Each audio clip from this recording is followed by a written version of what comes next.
Yo, we live? What's going on? Happy Fitness Friday. I did my fitness today.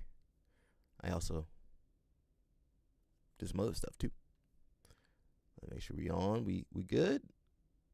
I see myself. Where's my audio? What the heck is going on? I'm about to redo this stream. Something happened, guys. What the heck is going on?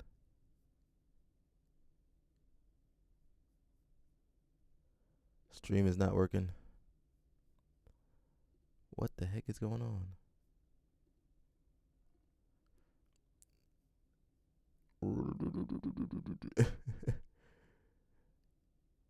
You hear me?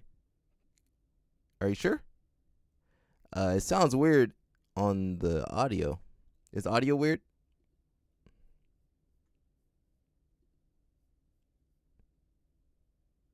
Let me know if the audio is weird, or am I talking in slow motion?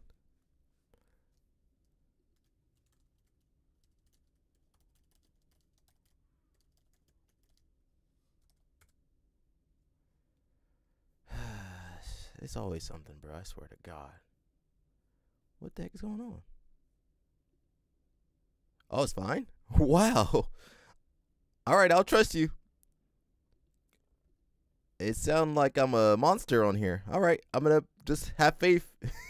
Let me know if you guys can't understand me, because I can't. Jeez, let me look at my phone real fast. God, dog, what the heck? What the heck is going on over here? Oh, it sounds good. Regular? Okay. It might just be me. It might just be me. Anyway, what's going on, everybody? Happy Fitness Friday. We'll get that sorted out. Can be tinny. No, it sounds like I'm talking in slow motion. All right, I'll just have faith in the YouTube software and my other software. We'll see. We'll see.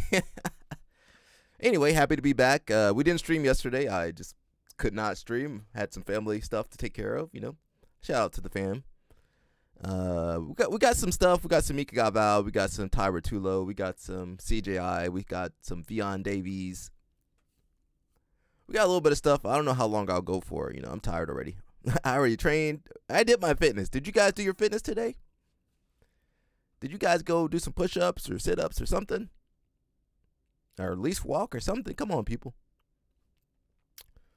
But yeah, it's good to be back, man. You know, I miss streaming. Even one day, I was like, man, I can't wait to stream again. I miss you guys. Even some of you crazy people. First sign of tech support, turn it off, turn it back on. I wish I could do that with the stream, but you turn the stream on and off. That's it. Sounds like it's okay, so we'll leave it alone. I ain't gonna mess with it. Yeah, we got a lot going on, man. This sport, bro. There's always something going on in this sport. And I can't say that for wrestling or judo. I don't know what's going on over there. But for jiu-jitsu, we always got something. Somebody said something. Somebody did something. Somebody didn't do something. So, yeah, we'll get into it. Man. Who else streaming this much about jiu-jitsu? I'm wondering. I heard about the Streamies guy, but nobody told me. Is that a real dude? I'm trying to find out, is that a real dude or people messing with me? All right, we got Miss Vion. Let's listen to Miss Vion. She's on IBJJF. Hopefully they don't hit me with a copyright. We're gonna listen to her. Hopefully there's no music either. If there's music, I'll cut her out of there. I'm sorry, Vion.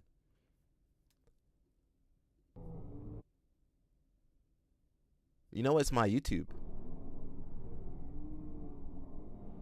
Oh shoot. Let me back out real fast. It's my YouTube. I think you were right, Patrick T. I'm gonna turn YouTube off. And I'm gonna reopen.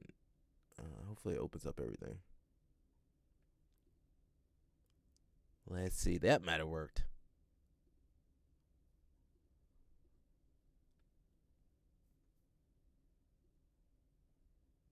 That did not work.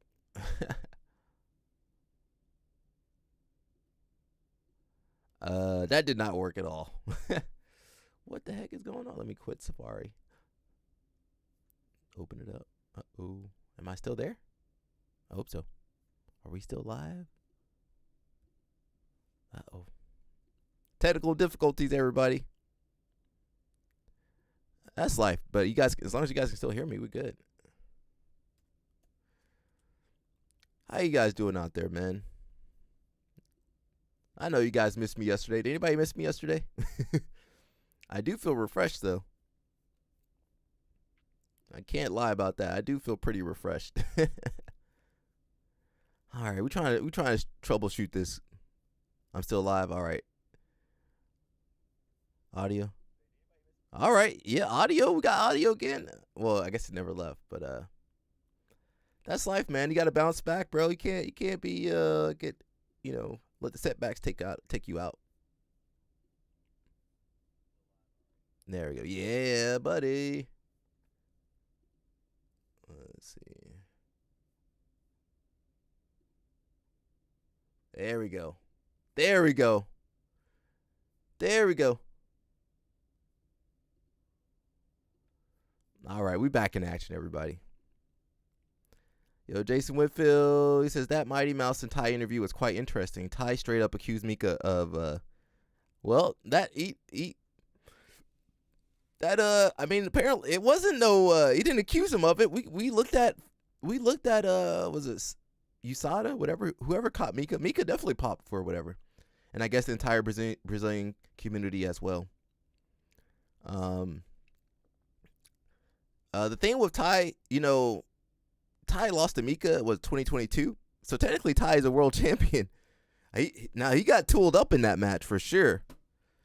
He definitely got tooled up in that match, but I'm sure Ty has fought so many Brazilian kids, because you don't know what they do in those kids divisions, bro. You've seen some of those kids, Jason Whitfield, them kids with the high pitched voices, and they 18, 19 with a high pitched voice. So the Rotulos had to fight all them kids off. So I would be a little upset too, if you see someone like Mika or some of these other guys with the success they have, and they're beating you, but they're on some stuff. It's like it kind of hurts. And then everybody's just usually going to be on their side. You go to Reddit, Reddit people want you to do all this stuff and kill yourself and by the age of 45. So it is kind of sad, and a lot of those kids are young. A lot of those kids on some stuff. I mean, Mika's 20 years old? And he said he had low testosterone at 20 years old. Make that make sense. Can anybody make that I can't. Dylan says, okay, let's be real. Simple Man gym name. It reeks. I wasn't the biggest fan of Kingsway, but I think Kingsway is better than Simple Man Jiu-Jitsu. I'm sorry, everybody. There's still time to change it, right? Change the name to something. I don't know. It just doesn't ring. The sound of it don't really ring with me. Maybe it will grow into it. Maybe Kingsway will work out, and maybe Simple Man. I don't know. It says Ty said when he fought Mika at Greenbelt, he felt average. When he fought him 2 years later, he said he was way stronger and could not break grips. And that's so green belt, you're saying 2 years later, that could have been purple or blue or purple belt, and that kid's already feeling stronger. That might have been at 14 years old. That kid was already stronger than me and Ty and everybody. And then by the time they're 19, 20, they got low testosterone. You are all on steroids, Coyote. Not everybody. It seems like the American crew, at least in the gi, seems to be pretty clean. No-gi, I can't say the no-gi crew is clean. There might be a couple outliers. I want you to realize that not everybody's using vitamins. Some people just want to compete honorably. Even if we lose out there, we go out there and come back on the shield. I tell you guys on this channel to be healthy, to not take any of that crap. And you don't need that stuff. I tell you guys that all the time. That's the same advice I got, and I've maintained that advice. I try to promote that advice. Nobody be listening to me though. What up, Josiah? Yeah, nobody be listening to me. They want to take all this stuff and then 45, hit 45, and that's it. I did not watch the Ty and Mighty Mouse interview. Sounds pretty good. I just don't have any more time. What more time do I gotta do my own training and stuff? No acai and Jesus. Yeah, I gotta train and do my own life. So I rather invest my time in doing my live stream than, and I'll react to other people's content, but I just don't have any more time to be searching anybody's content and to be able to make my own content. So anyway, let's listen to Fionn. LOL snapped. He loved the girls. We're gonna listen to Fionn. She's got a lot to say. We're gonna listen, but we got a pretty good show. I'm not sure how long I'll stream for. I'm pretty tired. I'll stream as long as I can, and that's kind of the upside of not having a boss on here. I just do whatever I want. Be as consistent as I want. Cut the stream whenever I want. You can't do that. You can't do that at work. You gotta be in the office. They want you back in the office 3 times a week, making you do menial stuff. Let's listen to Fionn. What Fionn got to say.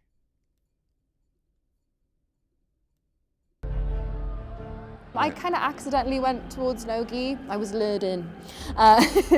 But yeah, so I won my second world title, and then it kind of pulled me more into the no-gi. It was kind of just more events just kept asking me to do it, so it made sense, and it was clashing with events that were gi focused, and so I just kind of ended up moving towards it, but I've always preferred gi.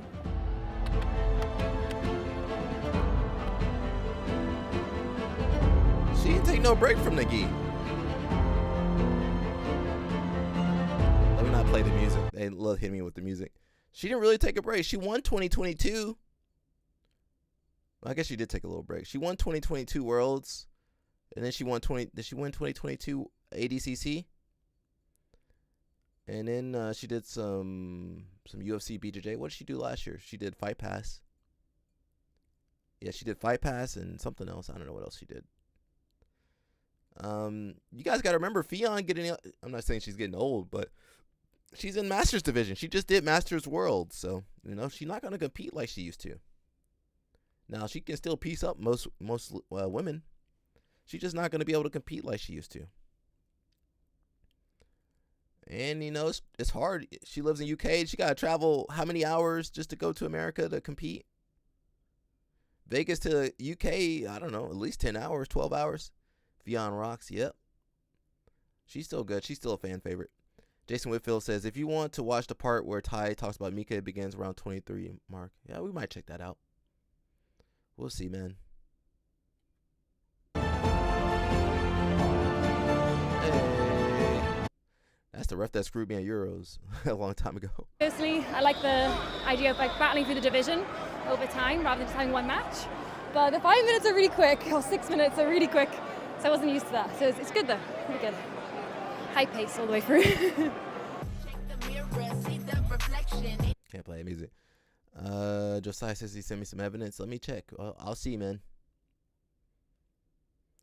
Someone else everybody messages me.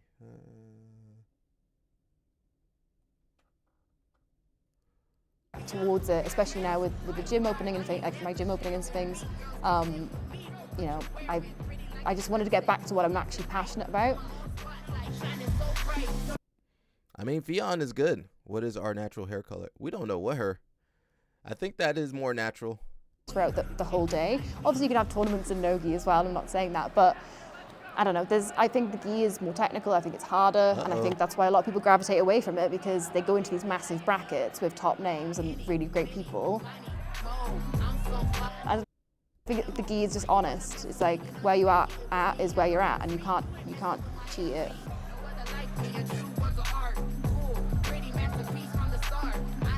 They biased, bro, but maybe we'll see. I'm not sure what Fionn's natural hair color is.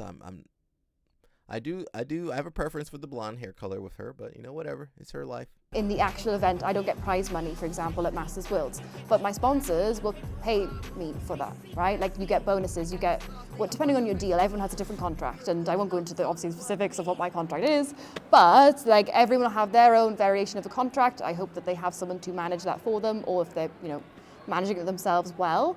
But like, there are ways like that you would, you know, like, oh, you're not getting, you know, I had people talk to me like, oh, you're not getting paid for that. And I'm like, I am, in a way, right? Like, there's a way of that happening.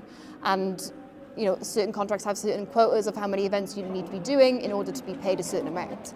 And so I think people don't actually have an understanding what that is. And you do build your name via IBJJF, right? I guess now there's less of a traditional route to do that, but that's how I built my name. She's making a good point. You know, you can really build your name in IBJF, and you know, especially lower belts. If you're good in IBJJF, you get it through. You make it through those big brackets, the 100-person bracket at blue belt and purple. You're gonna be good, and you'll be prepared by the time you can do those super fights. You know, look at the Rotulos. Significant moments that paved the way for me to now run seminars. Like, that was my main income for the majority of my athlete career since I turned black belt. But like, that's how I was able to fund being an athlete until I won certain events, and then sponsorship, like with Progress, until that was then also funding my career and being an athlete. I think a lot of people really don't understand how that stuff works. And of course, yeah, I do want this. Matt Tubis, everybody's welcome. Now, LOL Snap is the one that said no girls and no kids. But yeah, if you want to make a name for yourself, I say go to IBJJF and, you know, get it out the mud, you know. And I think that's a good way to do it. Gi or no gi, you can make a name for yourself. I mean, you do have ADCC Opens now. The thing is, people that win ADCC Open, they can't win IBJJF Open, but vice versa.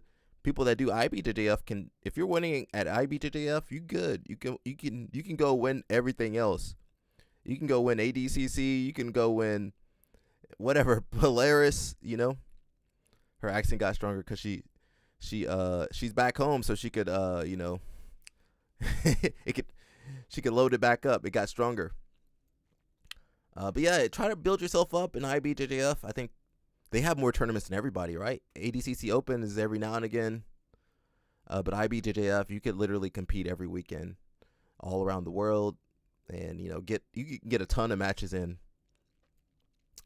Natural blonde,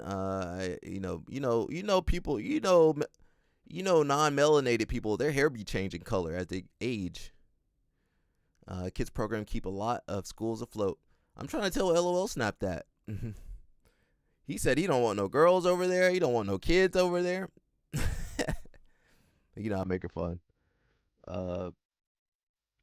See payment on the podiums for major events. Of course, I'm going to want that as an athlete. That's obvious. But also, look how huge this event is. Look how much it's growing jiu-jitsu. And I do have a big problem with people going, okay, we have this event and we need to impress the MMA fans, or we have to impress people who have no desire to do jiu-jitsu to turn them into fans. We're not going to turn those people into fans. I truly don't believe we will. But we will turn people into fans is by getting them to do the sport. And look how massive this event is. It's clear that tons of people do this sport. That's how you draw eyes to it, is to get more people doing jiu-jitsu.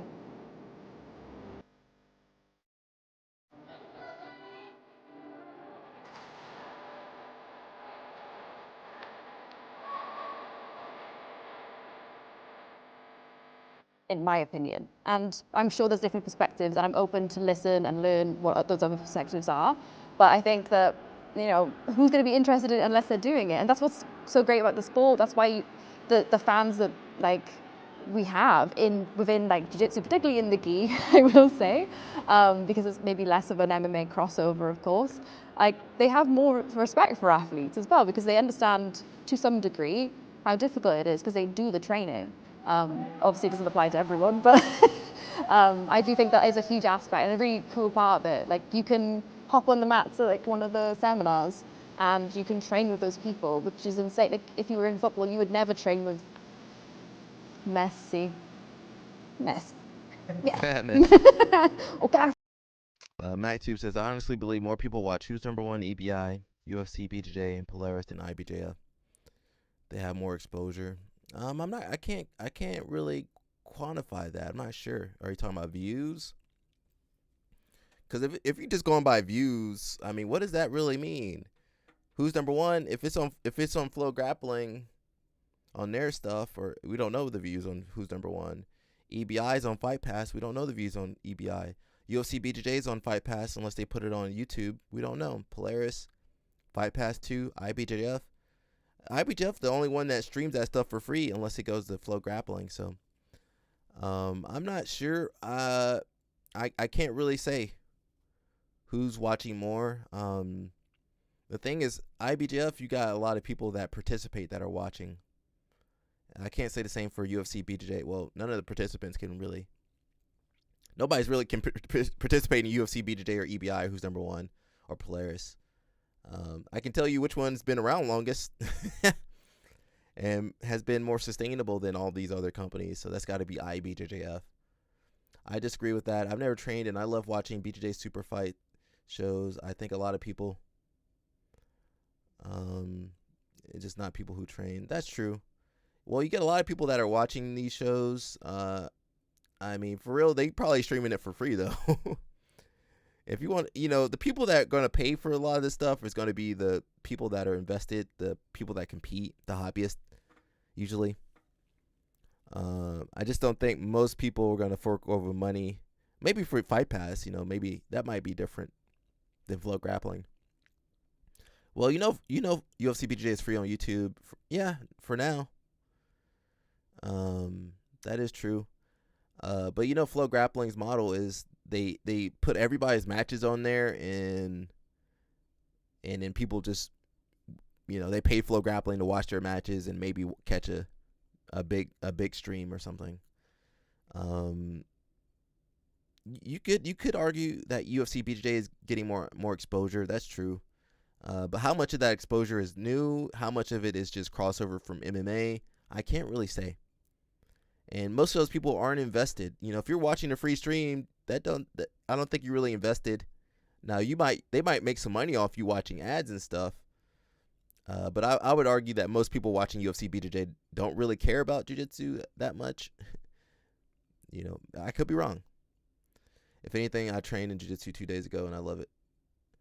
All right, Josiah. So remember our bet. If Gianni Grippo don't win next week, we can't talk about Gianni Grippo ever again on my stream. All right, so remember that. We didn't forget either, bro. Fail. You would never train with him. You wouldn't be kicking a football around, but you can roll with Adam Mazinski. That's so sick. Come on.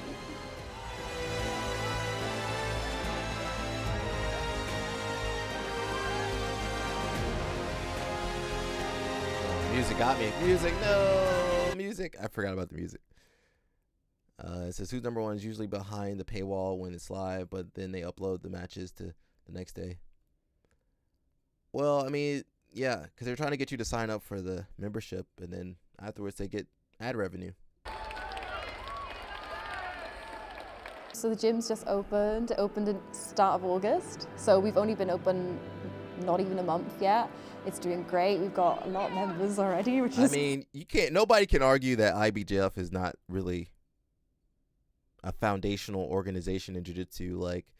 It's been around way before all those other organizations. I mean, UFC technically was around, but not UFC BJJ. And look, they had 12,000 competitors at the tournament. I don't know how many spectators they had. So, I mean, you can't downplay the IBJJF regardless. They have done a lot. They have the most tournaments. They have the most referees. They have the most competitors.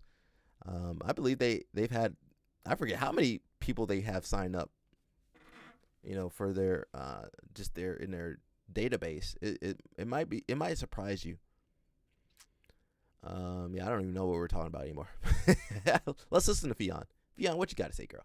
So cool. And yeah, like a massive thank you to the student if they watch this. I don't know if they would. But like they've been my training, they've been my training partners, and we've got 2 medals coming out of the gym already. My friend Frankie, she got bronze today at Masters 1 brown belt, and I got gold. So it's a great start, a good start. And yeah, I feel like there's so much more to come, and like I love my time in the US, but now I want to help in some way grow like jiu-jitsu within the UK as well. And I know the guys who own Armour, they're planning to like open more eventually. I don't know if I'm meant to say that, but eventually they would like to open more as well, which is like, I think they want to do a few. So yeah, it's an exciting time for jiu-jitsu in general, I think.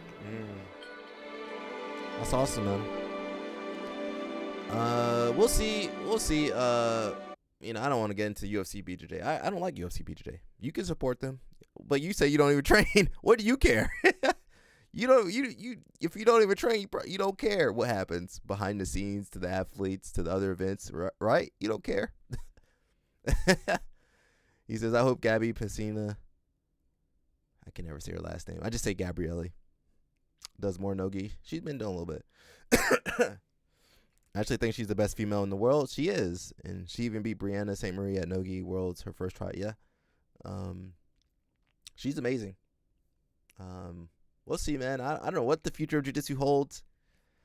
You know, we just got done with CJI last week, and I don't know if there will be another one. I don't know if jiu-jitsu will become professional or if we'll just stay a niche sport or what the heck we'll be. I'm in it with you guys, you know. I can't see. It's like if you're in a storm, if you're in the eye of the storm, you don't know what's going out of the storm, so we'll have to hindsight that one. We got a couple stories. We'll see what comes up. Kokorian actually we got some other story. Put that one up. Kokorian been going in on Moneyberg. I don't know if that will pop up soon.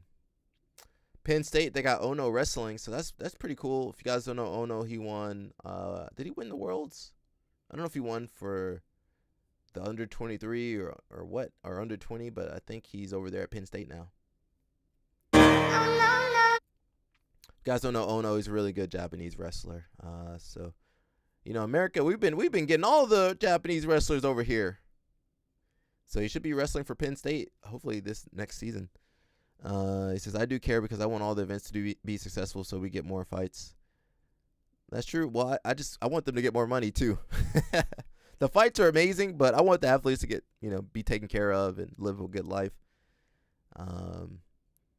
Keith and everyone will lose Gianni. All right, Josiah. We'll see, brother. We'll see. Some tough competition over there. You know, let me push Dana White back a little bit. We got Mr. Jalen talking about UFC BJJ. We got Mr. Jalen Financier, the future. He's going to be signed up for UFC BJJ 3. He just won the last event with a heel hook. It was not the best heel hook. I'm sorry, Jalen. It was not. He just started no-gi, though. It wasn't the best heel hook, but we'll see. How about you fight somebody good? It's kind of hard to find people in that weight class, you know. It says contract signed. I'm back in the bowl. That does not sound good. October 2nd at the UFC Apex. Did you guys know there was another UFC Fight Pass coming up, or UFC BJJ event? He did get a nice. Actually, you know what? That guy won. He won Nogi Worlds. Now he couldn't defend a heel hook for the life of him, but that's how it goes. For some reason, the guys in the lower weight class it's just not stacked. Really, where's Jao Miao or somebody? Can he fight Paulo or Jao or somebody? At the Apex and live on YouTube. Let's go. Oh, he said something there. All right, Josiah. We'll see, bro. I'm waiting. I'm waiting next week. I'll be ready. So if you guys are just joining us, I had a bet with Josiah that if Gianni doesn't win EBI or has a good showing, he can't no longer talk about Grippo anymore. October 2nd at the Apex and live on YouTube. Let's go.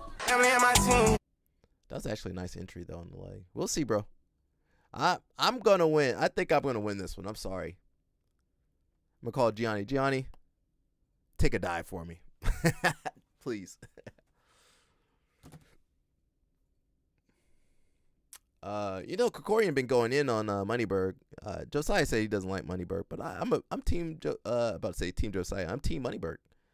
No, I'm not team Moneyberg. I'm team Keep Krikorian against Moneyberg.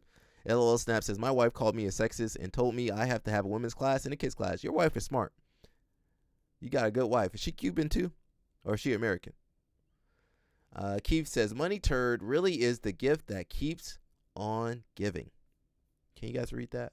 Move it over a little bit. It's true. He does keep on giving.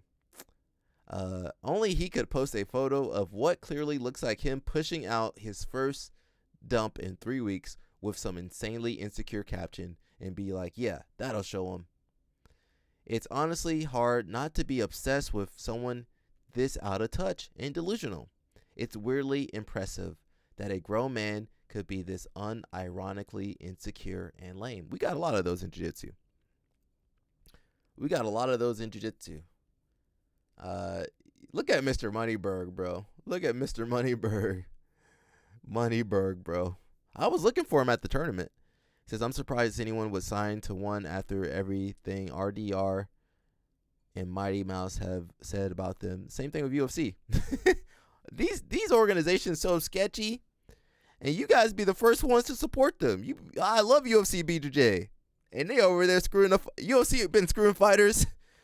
Don't worry, we're gonna talk about the UFC. They've been screwing fighters for decades. The Tackett said, I love UFC. The UFC been screwing people over before they were born. I just love the UFC. I won championship. I don't trust Chattery either. And if you associated with those people, where's Mikey at? Mikey, I'm sorry, Mike. I'm trying to be nice. She's American, unfortunately. That's good, bro. You got yourself a little snow bunny over here, possibly. I don't know what you got over there in Texas. She might be a sister. If you in Houston, Texas, she could be a sister.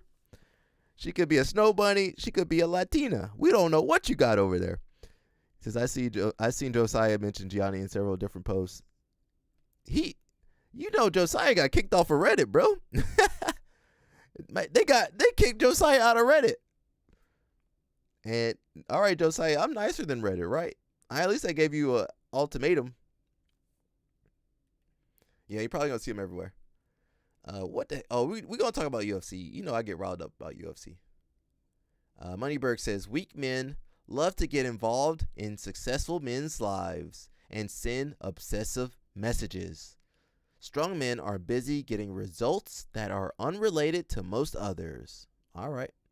See, look, Houston. All right, bro. I see you.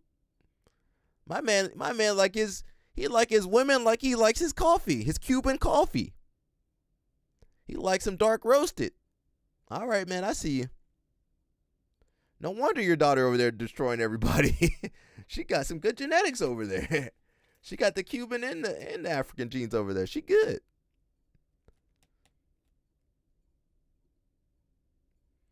The lion does not concern himself with the opinions of Reddit. That's Josiah. That's what Josiah be thinking as he's posting about Grippo.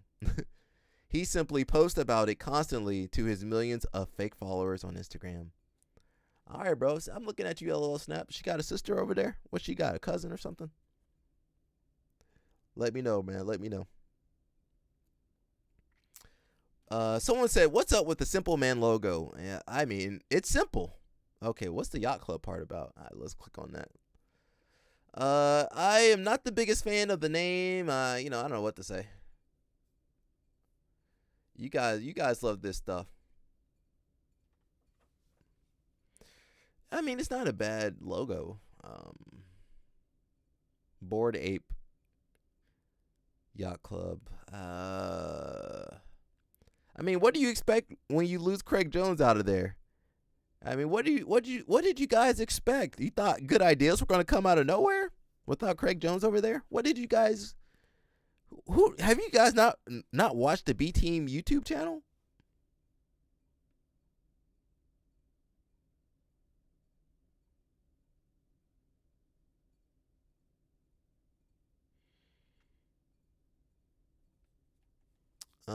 She do have a single cut. All right, let me know. Send me her Instagram. I'm joking. Don't send it to me. I don't need to be that thirsty online. I'm sorry. Send it to me anyway though, for research. It says, looking at rash guard, saw this on B Team Shop and was like, what WTF? Why do they have the same logo as the Bored Ape? Oh, it's not the same thing? Oh, it is the same. They stole that. Oh, they're going to get sued. Why do they have the same logo as the Bored Ape Yacht Club? Are they affiliated? Did they just rip it off? I find it very weird to say the least. However, I'm just curious. No judgment. So does anyone know what's the story? For those that don't know, Bored Ape Yacht Club is an NFT collection, or whatever one would call it, from a few years back when people were buying JPEGs for the price of mansions. I just noticed the podcast channel YouTube icon also has the same skull design. So it's not just the rash guards, I guess. It's the whole branding. It's a ripoff. It's amazing how the far side holds up today. No one will ever make me laugh. What is that? As much as he has, and is basically retired by the time I started reading. What is he talking about? Do yourself a favor. Google Ape Skull logo and see what pops up. It's literally one of the first things that pops up. It's just a generic logo that they added branding to.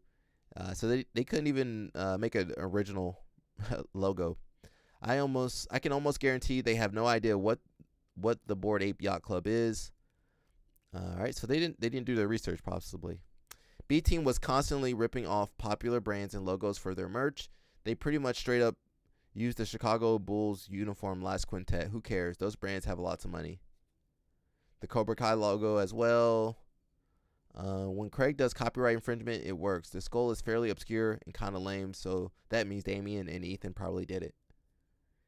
It's about as good as the name Simple Man. Is this their logo, though? Oh, that's their logo. Can you guys see that? Yeah. It's a different ape with the brain and sunglasses on it. It's smarter. It's a smarter ape.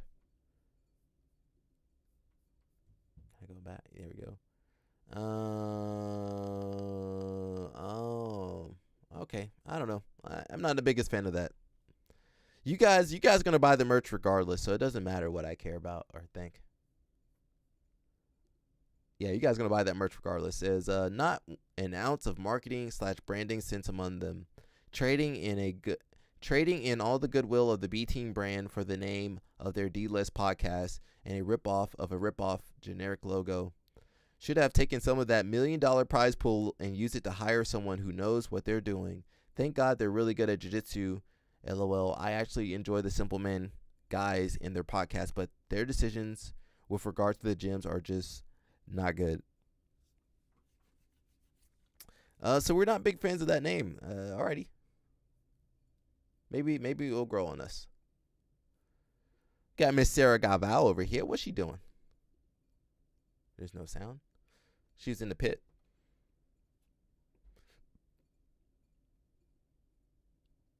Who's she? Oh, she's with her mommy. Is that her mommy? Yeah, that's her mommy. She still got it.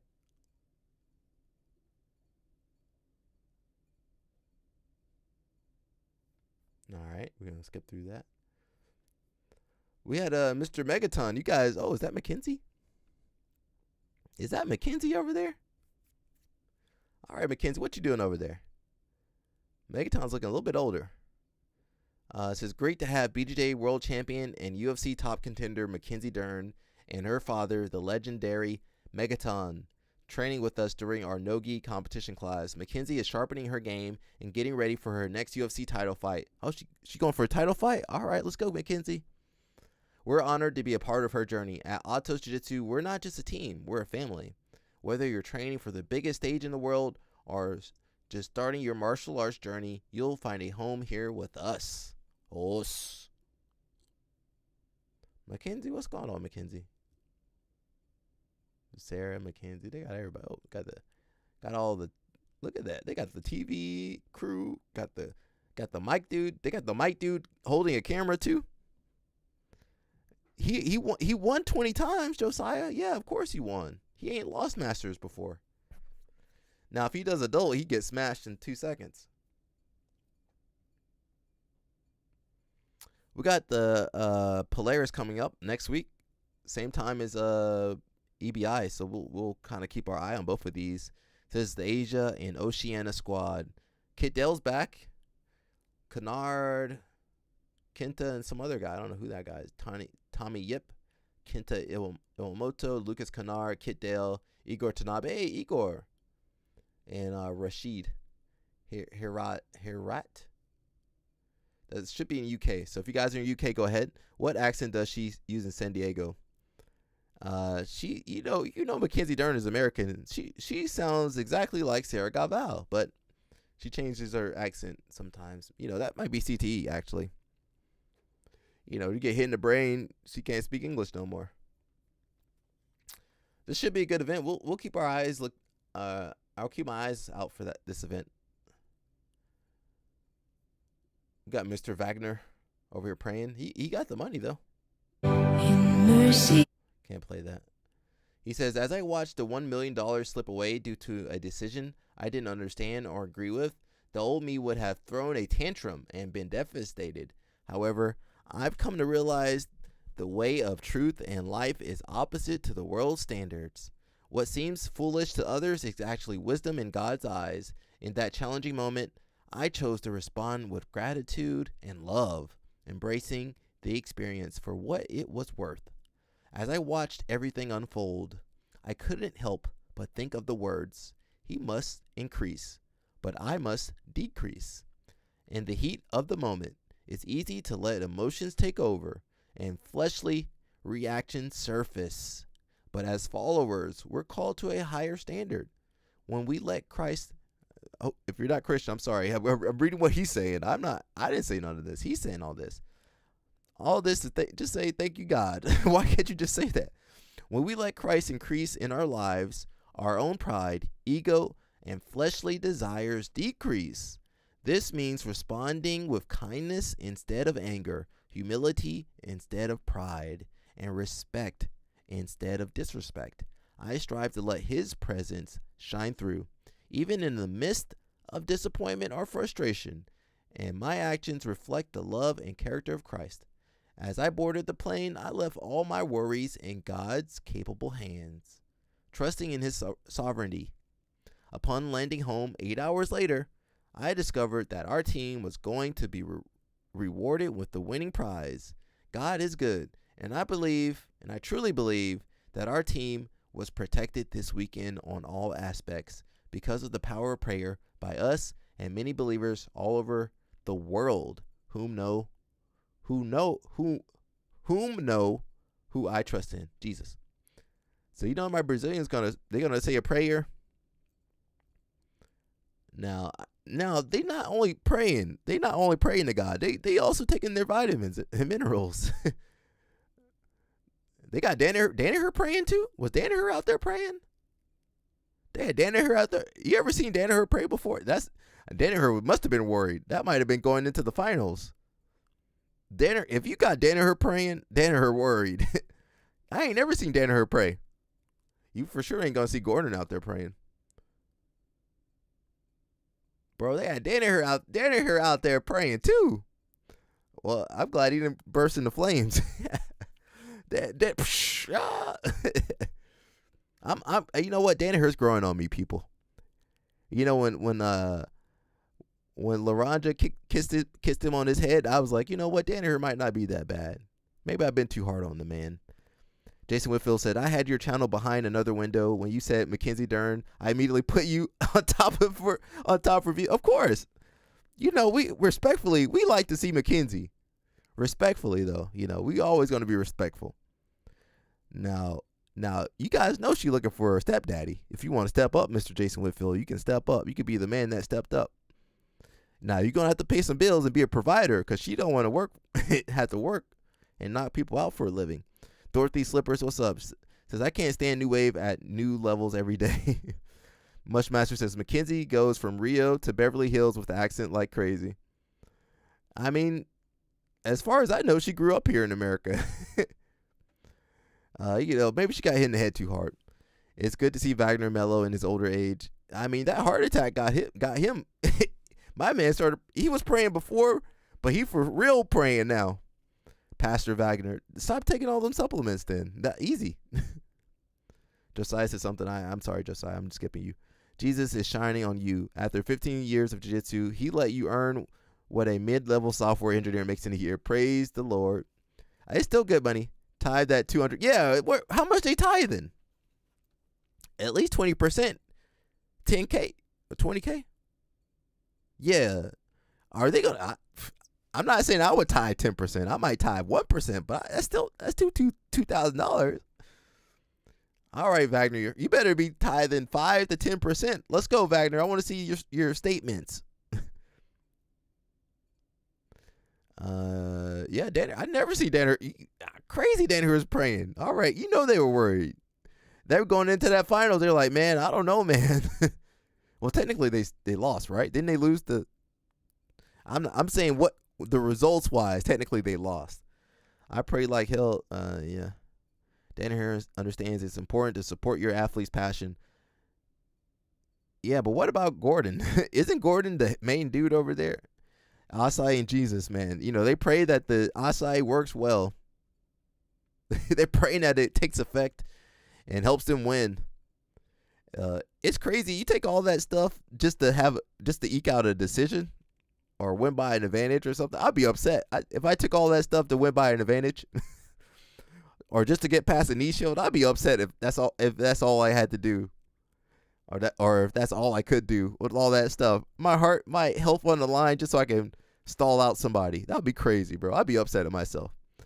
Says if Dorian verbally tapped to Ethan, then them getting $1 million is even worse, more egregious. Well, the referee didn't stop the match, so he didn't lose. Now his leg probably might be destroyed, but he got money. He got $200K. He can afford the surgery, and I'm sure the CJI has some medical insurance or something, so he's gonna be okay. The referee didn't stop it, so hey, it ain't no loss in my eyes.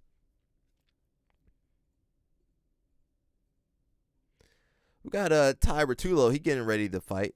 I think, was it you, Jason Whitfield, that said he had the podcast up? We might look at the podcast 23, 24 minutes in. Looks like he's ready, man. We'll see how he does. We'll see. I don't know, man. I don't know what's going to happen. It's September 5th. This today? 9 p.m. Eastern? Okay, I'm not going to watch that, but you guys watch it for me. Let me know. You pass this hydration. Yeah. 169 and a half pounds. You make it. 036 for Adrian Lee. You pass this hydration. 169.25 pounds. You make weight. 112 for Ty Rotullo. You pass this hydration. Yeah. 169 and a half pounds. You make it. 036. You guys know I'm Team Ty. But the other kid, Adrian Lee, he got a lot of experience, you know? I don't know, man. Jason Whitfield says, Danaher is into philosophy. He's not big on religion. So to pray with them says a lot about how he respects his athletes. And, I mean, if you study those old preachers, a lot of them were philosophers. You know, the sermons are basically not case studies, but they're kind of taken from philosophy. Mushmaster says, dying because you did vitamins to compete in jiu-jitsu is like, yeah, it's crazy. And still be stalling. If I was Ty, I'd be praying with Danaher to get Kate's hair. They have different hairstyles on purpose so you can tell them apart. What's the Rotullo's ceiling in MMA? I mean, Adrian's still kind of a newer fighter, but I think once they hit that mid-level fighter with good striking and crazy, you know, real crazy guys that be throwing the spinning elbows and stuff. Yeah, they don't got hands, you know. They scrappy, but they ain't really got hands, you know. I think once they fight a real striker that can negate their grappling, you know, it's gonna be pretty bad. You know, kind of like with Bo Nickel when he fought that striker, and he was trying to stand in the pocket a little bit and got pieced up. You know, that might happen to the Rotullos too. Says at 23 mark, it wasn't very long. Let's check that out real fast. Oh,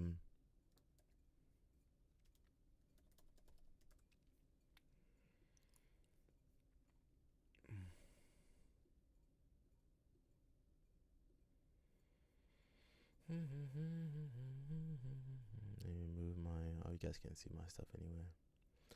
Hope you guys doing well. Fitness Friday. Make sure you guys get some exercise, man. Are you going to do any technique reviews of the CAGI matches? Probably not. I'm probably not gonna, because yeah, I don't think I'm gonna go back over that. I'm kind of tired of CGI.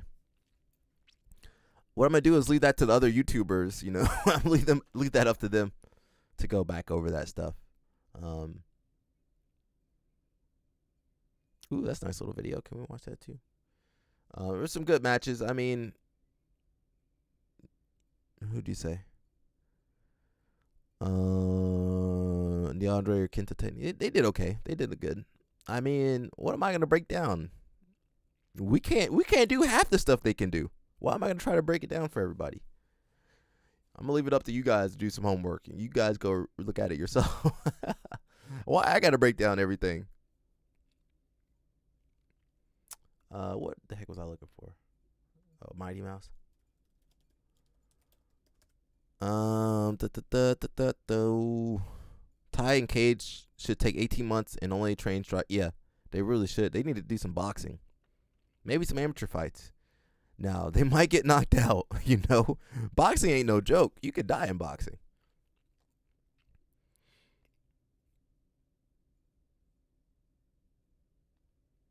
Where's the video at? Oh, there it is. 2023. You're about to make your pro MMA debut. 23. Wee. Right there. Mighty Mouse, don't hit me with no copyright, please. DeAndre did good at CGI 2. Kenta and Nicky Rod had a great dance, yeah. Everybody fought their best, kind of. Well, not everybody. Some people stalled.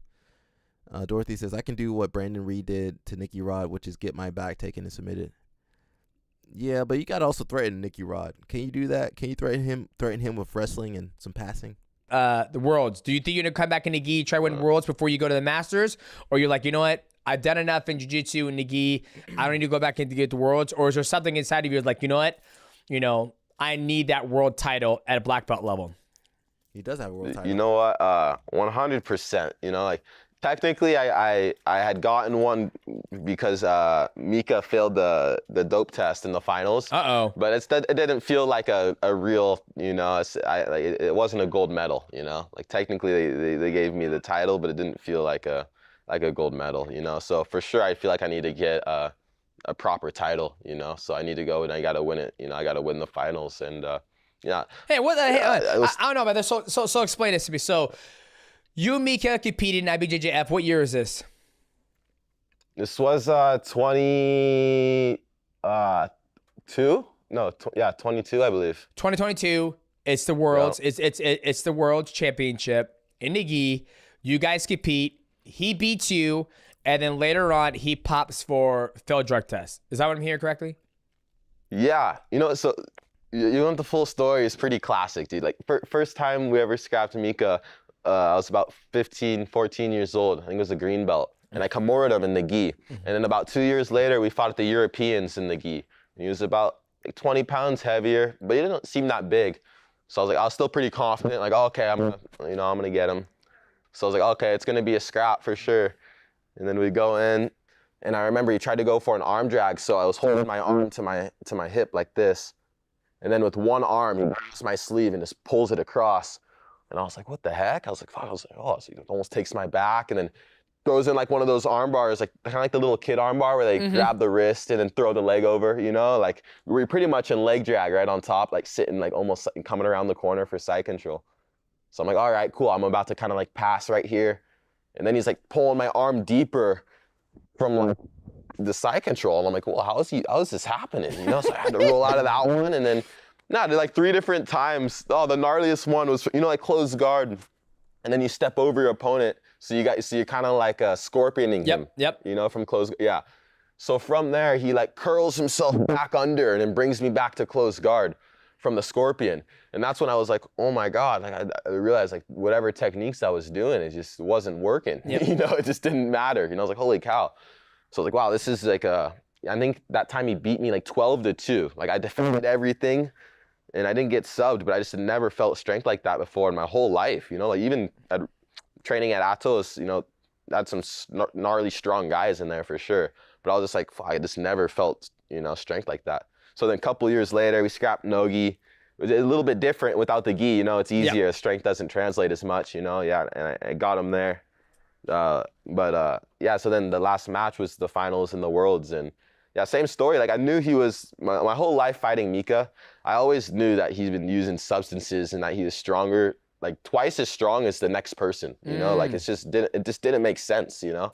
And I even remember my teammates, you know, like black belts who I knew were just really, really strong, you know? I'd be like, they'd go fight Mika, you know, and they'd get choked or whatever. And I was like, how was it? They're like, dude, I can't believe how strong he is.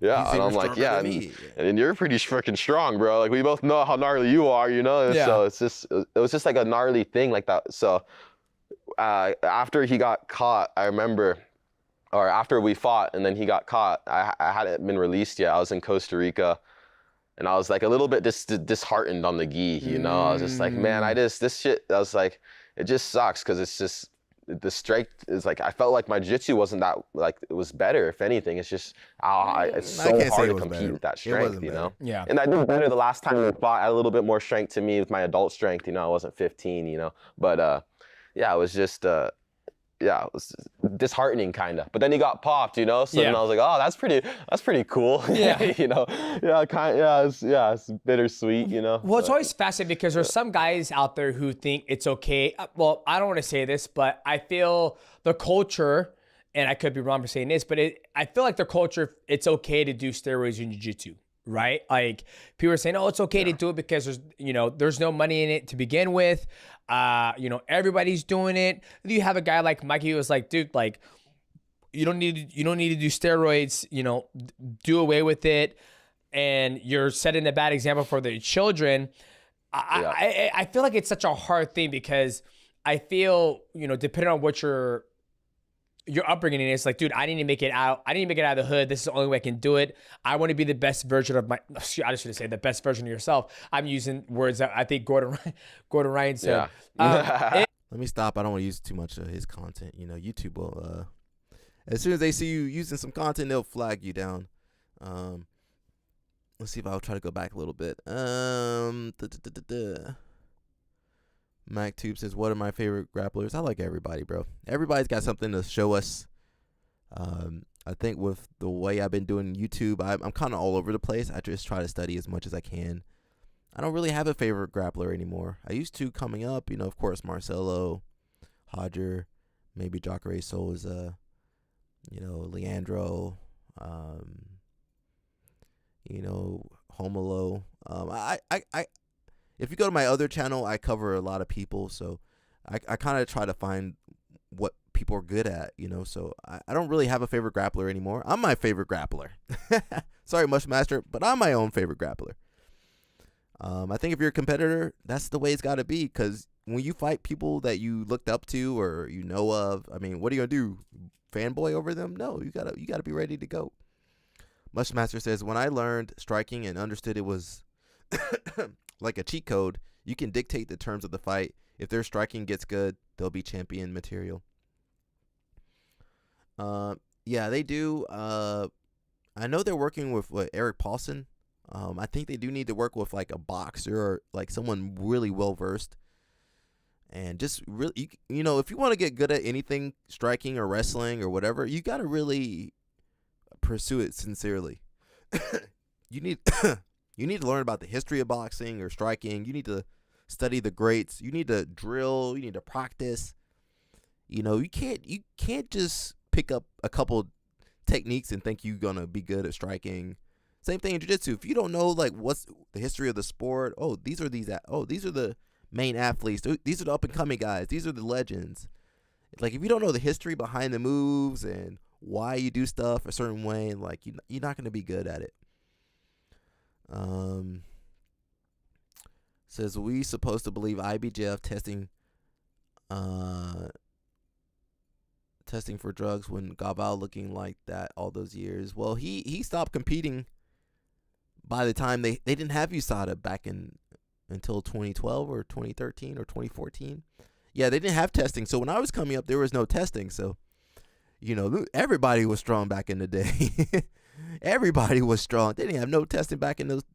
When you look back and see everybody looking like a superhero, back in 2010, 2011, 2012, up until 2013 or something, everybody looked like a bodybuilder. But they do test. Now, they don't test everybody. For sure, they don't test everybody. And people they can get away, they can find a loophole to get through the testing. Dorothy Slipper says, every jiu-jitsu athlete. Yeah, I mean, the whole reason all that stuff is banned is because it affects your health. It says, now Mika going to have dad strength. Yeah, he will have some daddy strength now. Mika's a cheater. Listen, your favorite grappler is probably a cheater.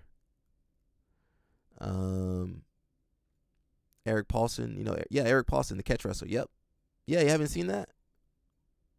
I mean, look at the Rotullo style. They've got a very catch wrestling style. They be grabbing stuff and pulling on stuff. Yeah, but I believe they're working with Eric Paulson now.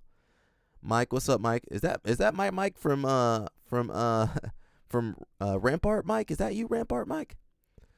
Gaval looked small for years. He competed against Marcelo in 77 kg. Well, he used to be, that's his normal size. He used to be a middleweight. Now, when he went over to MMA, things changed. He came back differently. He couldn't jump around no more. If you guys don't remember, Gaval used to be dynamic. Now he just, when he came back, he just grappled, over under, over under, stall a little bit. But before then, he used to jump around. He had a very dynamic style.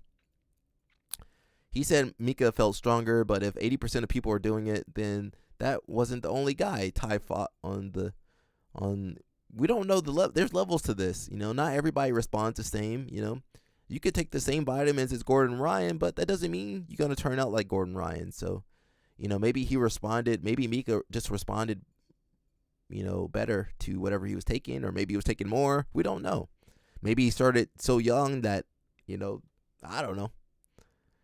The difference was Mika had more skill than those others, which is possible, but I also believe he was stronger. It's different when you grapple with these guys and like your whole life you've been training as long as Mika or those guys, and then it's different. It's not just technique. You feel the difference. Like in positions, you're like, all right, I got this. Oh, certain things they can do is just not normal. Josh Barnett, my favorite grappler. Cool. Mush Mattress says, shaking my head. They need a real striking coach. Yeah, they do. I'm not sure who they would work with for striking. They kind of have a lanky build. I think they need to go back to the fundamentals. Go to like a traditional striking boxing coach and learn the fundamentals. They have good movement skills, but I think you really need to learn the fundamentals in striking. Roy Jones Jr. be telling, he said people don't want to learn the footwork no more. They don't want to learn how to defend all the punches anymore. They just want to spar. But I think if you want to get really good at MMA and protect yourself, you need to learn everything you can about striking. Bushesha, Hodolfo, Kron. MacTube, you need to be training too, bro. Kron have showed you need a takedown system in order to apply your jiu-jitsu in MMA. Otherwise, you're going to struggle. Yeah. Something else. None of those guys were really good at no-gi. I mean, Kron arguably was probably the better one. But Buchecha and Hodolfo really, they were so much more grip dependent. They just didn't do well in no-gi before they did MMA. Kron, I don't know. Kron, he got some brain damage or something. You do need to counterpoint would be Mackenzie Dern. She could play guard. And Ryan Hall, he could just, fall to ground. Damian Maia kind of has the blueprint for how to port jiu-jitsu over to MMA. But it's not the most glamorous style. And even he had his setbacks where he was trying to strike and then, got taken out. Galvao came back to MMA and became a Ninja Turtle. Even Galvao got set up because he was fighting Tyrone Woodley back when Tyrone Woodley was, really good. How is that your first fight? Tyrone Woodley? that was terrible. Oh, different mic? Okay. LOS Snap says, I stayed in Thailand for 2 years. Best striking you can get. Yeah, I mean, maybe they can go to Thailand or somewhere and, get in there. Or, I don't know, maybe go to one of the top MMA gyms or something. I don't know. You got the guy who worked with Benny Dalrouche. What's the guy from, was it Brazilian Top Team or something? He was, the guy that was holding pads for Mike Tyson. I don't know. They gotta get somebody that can help them. Otherwise, they're gonna end up like Buchecha and Rodolfo and some of these other people. I mean, Rodolfo actually he is winning, but Dorothy Slipper says Ryan Hall is a good answer. Ryan Hall, I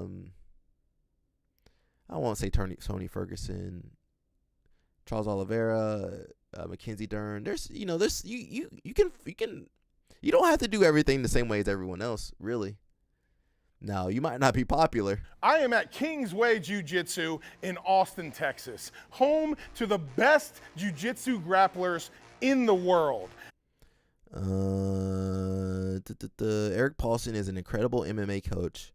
He has some really good striking coaches. They will be fine. Yeah, I don't know. Have you seen their hands, though? They still wild.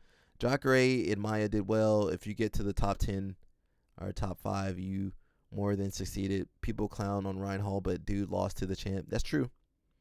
The thing is, if you lose to a future champ, they don't even think about it at the time.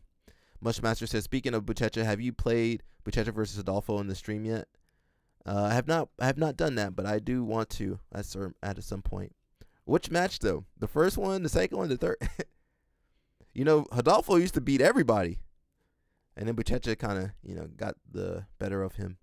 Ryan Hall used to Imanari roll too much and got knocked out by Topuria. Yeah.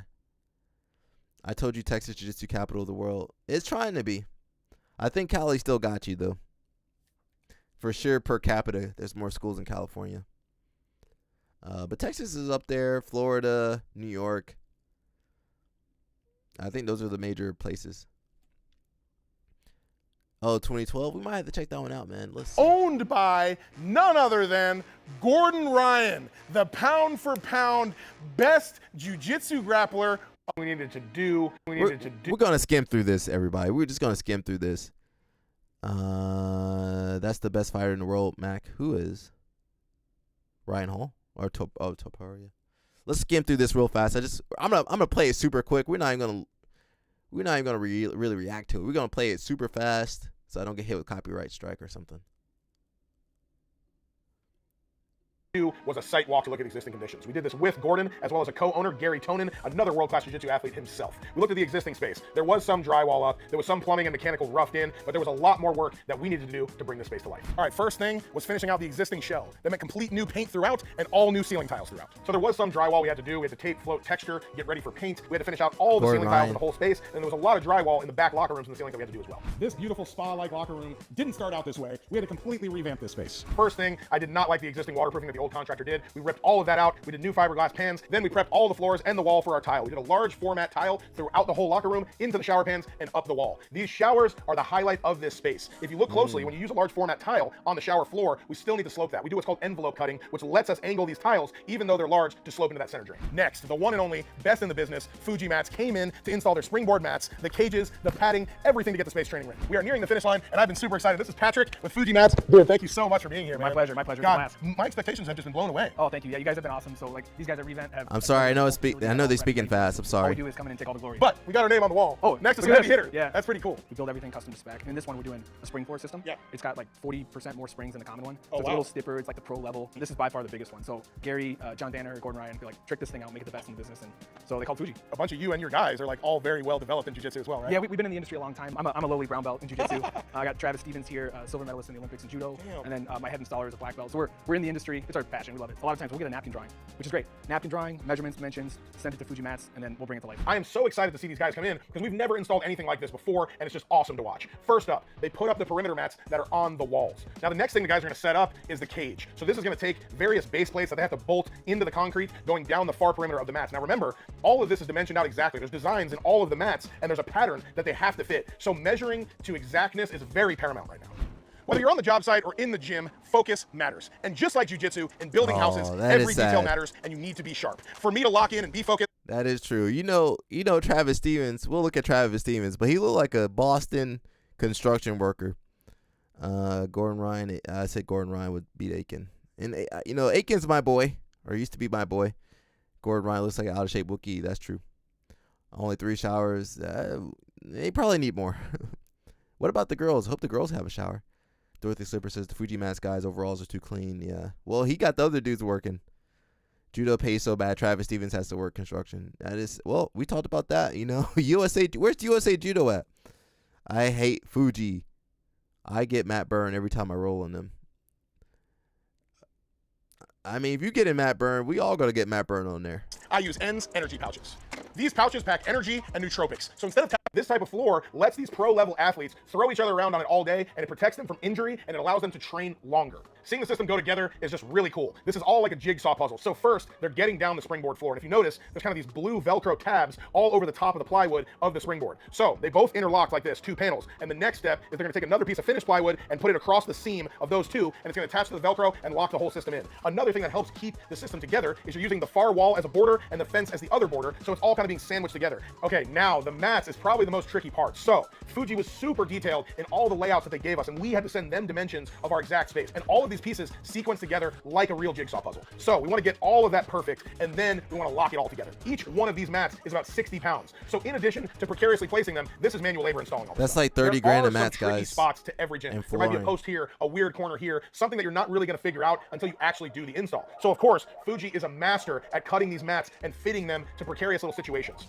So first, they're going to use a heat gun, which will help break up the adhesive between the skin and the foam padding of the mat. And then they can peel back the skin. They'll cut it, peel it back, and then see where this post area is and where they need to cut on a weird corner, and they're going to cut out that foam to fit exactly around that post or the corner or what have you. Then they're going to put the skin back down and reseal it all with a 3M adhesive and make it look like they were never there. All of this is looking so beautiful, and to me, the finishing touch is the edge trim pieces, which is around the perimeter of the floor mats, but also at the top edge I didn't know of that the wall about the mats. mats. It not only looks impeccable, it truly is beautiful. That. It's all custom cut, but what it does is it acts as a border to actually sandwich in the mats from the side and the top so that they're not moving. Shout out to the whole Fuji team. These guys are awesome. It was a blast working together, and I would love to work again with them in the future. Hey, Travis. I saw there's Travis. All right, the most decorated athlete in history. You have to rate my athleticism 1 out of 10, okay? I'm ready. Oh, this is my moment. This is wrestling versus...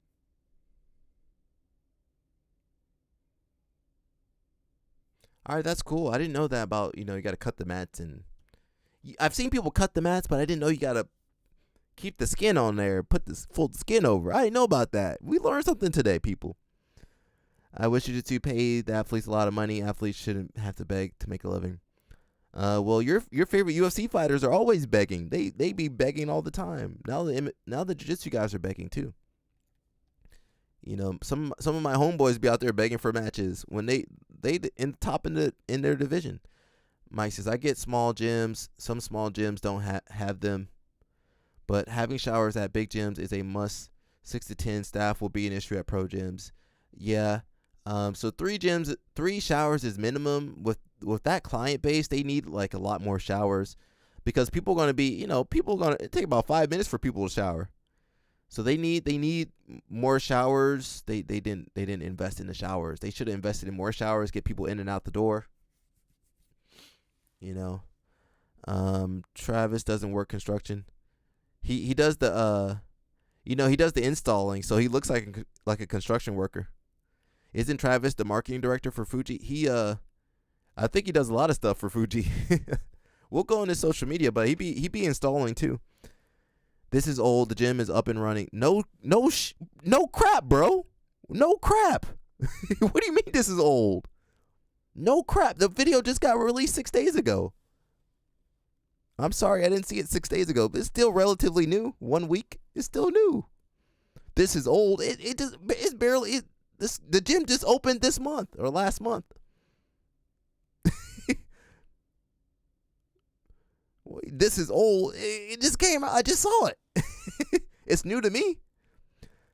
How's Gordon rich and all the other athletes are broke? Well, he's the king. Isn't the king supposed to be richer than the peasants? Is this a Smashburger Grill guy video? That guy looks like he's hitting the burgers hard. Yeah, well, he's in construction. Building. Dorothy Slipper says, back in the day, it used to take 20 years after your career for you to turn into an uncle. Now, 2 weeks. Yeah.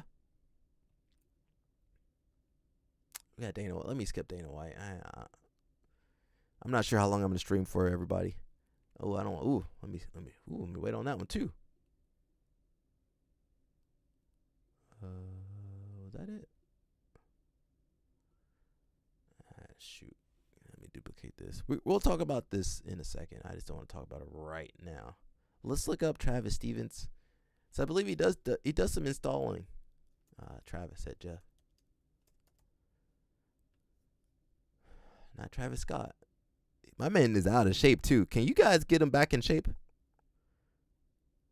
Look, he does installs too. The SIG Academy putting in the gym, and we're doing something special here that most people don't do at their academy, so check it out.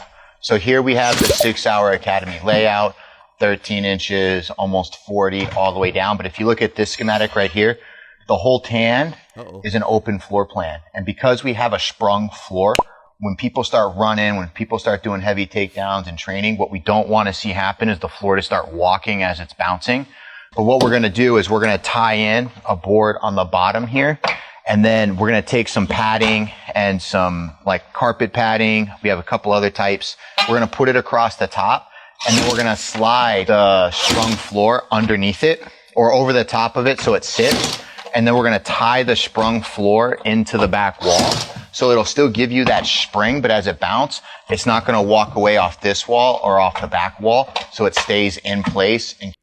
So that's what happens to your judo Olympians. You know, they should be working and training. Why isn't he training more Olympians? Yeah, that is sad. I mean, I blame USA Judo. Why isn't he training the next generation? Why doesn't he have a seat on the board of directors or coaching position or something that can pay him? And I'm sure he's making good money with Fuji, but I mean, isn't that a waste of his talent? What do I know though? Mushmaster says that's sad. Dorothy Slipper says this might be the saddest thing I've ever seen. If basketball was judo, MJ wouldn't own the Hornets. He would have done drywall on the concession stands. Yeah. I blame USA Judo. You know, this is an Olympic. Imagine you hire him like you say you didn't know. Some people on here don't even train. Like say you hired him for the school, or maybe you did train or just started. You hire him and then you don't even know he's an Olympian. It's not USA Judo's fault. He's a grown man. He is a grown man, but I mean, shouldn't he be involved in the judo program or something? I mean, I'm sure he is a little bit. But there's no space for him on the USA Judo. I mean, I'm not downplaying having a regular job, you know, I support that. But is that the best use of his time and energy, you know? I mean, unless he wants to do that. I don't know if maybe he wants to do that. Maybe he has ownership in Fuji. I mean, Fuji's paying him well. Why can't USA Wrestling pay him and have him teaching classes and mentoring athletes? I mean, he has a couple schools. I mean, he's doing well for himself. It's not USA Judo's responsibility to take care of athletes when they leave.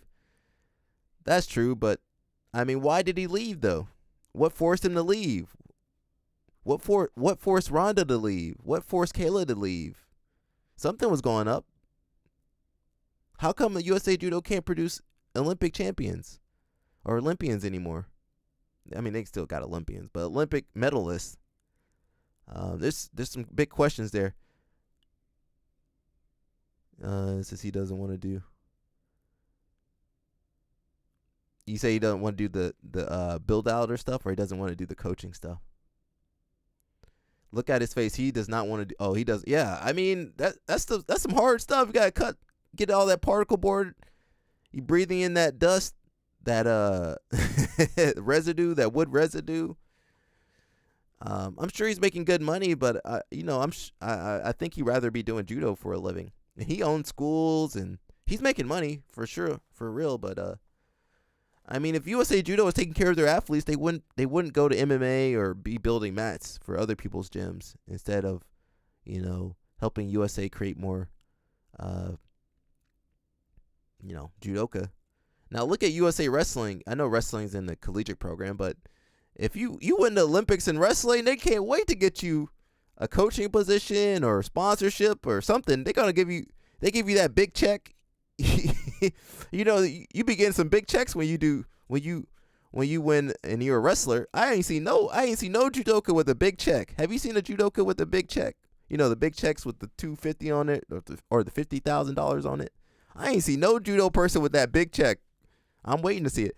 MacTube says judo is just not a popular sport in America. You go to France, my man Teddy Reiner, he got money out. He got more money than everybody. You telling me judo can't be popular here? That's crazy. Judo has everything it needs to be popular, a popular sport. It's exciting. It's got tradition, discipline, rules. It's got proper organization. Now, they might be corrupt, but they got a proper organization. It's an Olympic sport. You're telling me an Olympic sport is not popular? What is jiu-jitsu then?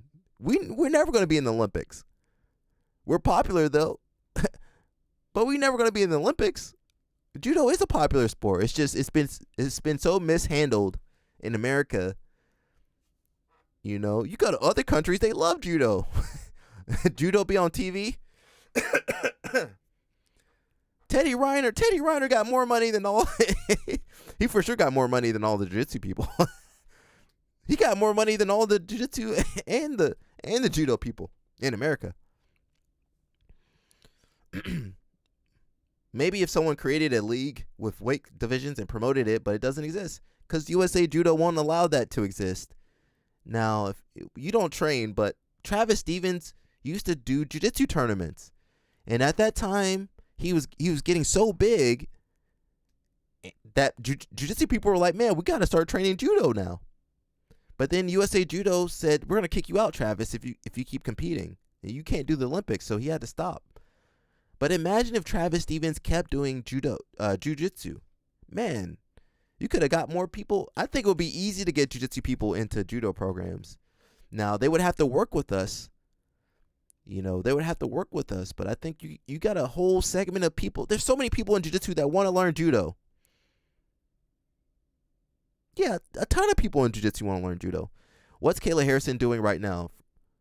She's dominating the UFC. Kayla Harrison, she about to win a UFC title. Judo pays internationally, just not why can it pay internationally but not in America? Nobody can explain that to me. It's got to be mismanagement then. It's the same sport everywhere. In every other place, it's the same sport. Imagine if you had Teddy Reiner here in America in USA Judo and they wouldn't let him do certain tournaments or they wouldn't support him. That would be a missed opportunity. Judo is a young person's sport. That's fine. You can say the same thing about wrestling, but it's still a spectator sport too. There's nowhere to go after you age. Just become a spectator like everybody else. Or like people doing wrestling. People in USA just won't pay well to learn judo over jiu-jitsu apparently. Well, they don't even have the opportunity to learn judo. Most cities don't have a judo school. They might have one or two club level judo programs. And the judo class got 3 classes a week. It's in the YMCA. They ain't got no schedule. You can't contact them. In the private sector. What do you mean private sector? I don't know what you're talking about. I'm missing the private sector. What are you talking about? The private sector. People don't even have access to judo in America. I think we got about 2 or 3 judo places in Atlanta right here. You go to some cities, that's all you got. Now think about jiu-jitsu. There are about 200 jiu-jitsu schools over here. BJJ would never be in the Olympics. Yeah, I don't want to hear people, but that's true. But look, jiu-jitsu is pretty popular. And you're gonna tell me judo can't be more popular? It's an Olympic sport. It could be. Judo. You could put judo in the college? Why isn't judo in the college programs? Why isn't it a collegiate sport in America? I don't know. IJF, International Jiu-Jitsu Federation. With the right marketing, judo could be popular in the States and get jiu-jitsu out the paint. Yeah. I mean, they shouldn't have they never should have let us get on top of them. They should have taken us down earlier. Jason Whitfield, Alec, you always say you're not going to stream long today. Then we either make you upset and you ran on us, or you find more high chews. I have been eating high chews. Jason Whitfield knows me. I'm trying to get a high chew sponsorship. If anybody knows high chew, I'd be tired on here, but I love you guys. Even when we argue, I still love you guys. You know, I like streaming. It's my hobby. It's my hobby. Hopefully, I get paid for it one day, pretty soon. But for now, I'm enjoying it. You find high chews, it's not going to give you energy. You ain't going nowhere. I'm still tired. Mushmaster says judo over jiu-jitsu. Jiu-jitsu is Bush League, but has better PR here. They just need to get Craig Jones or somebody. Somebody need to go over there. Judo has a way better image than jiu-jitsu. The branding, the marketing's there. It's an Olympic sport. The branding's there. They got all the Jigoro Kano. They got all the Japanese. They got everything we don't have. They got the Japanese. They got some honor, some discipline, the rules. Everything is organized. They just ain't got the popularity. And when they do get someone popular like Travis Stevens over here, look at him now. Why is your Olympic champion, the guy that should be at the forefront of your program, why is he over here wearing overalls instead of a gi? Kayla already won the UFC. Oh, did she win the title? Okay. Well, she's good. She gonna keep winning. Why did Kayla have to go to UFC? Why couldn't she make money like Teddy Riner? Teddy Riner makes more money than Kayla Harrison, and he ain't take no punch. Mike says, both wrestling and judo, there's no money. That's not true. There's wrestling academies. There's NIL. There's RAF, Real American Freestyle. Wrestling ain't the same wrestling as it used to be. They're getting money. Now, it's still, I kind of like wrestling not being expensive, though. So there's no money in private teaching because high schools and YMCAs are forced to teach with government backing. That's true, but there is more money in wrestling. I mean, case in point, look at the college programs. I'm not saying that's everybody. That's a very small subset of people. But listen, David Taylor makes $500,000 a year. You gonna tell me there's no money in wrestling? Some of these guys, Tarachi's made over $1 million in NIL. Bo Bassett was offered $5 million in NIL. I mean, now you got to be a high-level wrestler. That is true. But listen, they have influencers that are wrestling. They make content. They make money through sponsorships. Same thing in jiu-jitsu. You don't really have to be good at jiu-jitsu to make money. You know, you might have to post on social media and get sponsors and put out videos. That's true. There is money. I mean, wrestling got more money than everybody. Wrestling, then jiu-jitsu, then judo last. I'm sorry. You know, they just paid out $1 million for CJI, and then, you know, a lot of those NILs, they be recruiting athletes for a ton of money. I think what's my guy that was at Iowa? What's the brother that was over there? He won the NCAAs. What's that kid's name? I can't remember. The brother that won. He beat AJ Ferrari. What's that kid's name? Can't remember. He got like $500,000 to go for one season, just to wrestle for Iowa. Judo guys out here fixing BJJ tournaments. J-Flow and Miha judging CJI. Why can't J-Flow? Yeah, why isn't J-Flow a part of USA Judo? Why can't J-Flow? Yeah, why doesn't USA Judo let J-Flow do his own invitational? And you know, if he tried to do his own invitational, they would tell the judo people they would lose their USA Judo membership if they would lose their USA Judo membership if they did it. Mike says, I mean, how many are paying $120 a month to learn wrestling? Well, in jiu-jitsu class, they playing that at the jiu-jitsu school. That 120 is a part of their membership. I do like having wrestling. I mean, I don't want wrestling to become too expensive because it should be accessible. On the flip side, jiu-jitsu schools, $200, $300 a month. Dorothy Slipper says the top wrestling schools and judo schools in my country are both in my neighborhood, and both charge less per year than 3 months of Gracie Baja. Yeah, well, they got a government backing though. Dorothy Slipper says, yeah, that's kind of what I'm saying. That's an amazing situation, by the way. Well, jiu-jitsu doesn't have government support. USA Judo, I guess, don't really give too much. Well, I mean, they don't have results to give. And then USA Wrestling, they do a little bit better. They give. I think they work a little bit better. They let a lot of athletes go to the Olympic Training Center. And do the judo people go to the Olympic Training Center? I've never seen them at the Olympic Training Center, like the wrestling people. Man, I'm getting tired. I might go for like 30 more minutes. We'll see. Haichu's running out of power.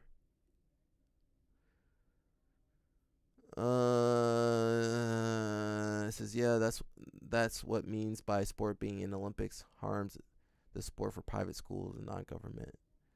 Okay, I can see that point. That's true.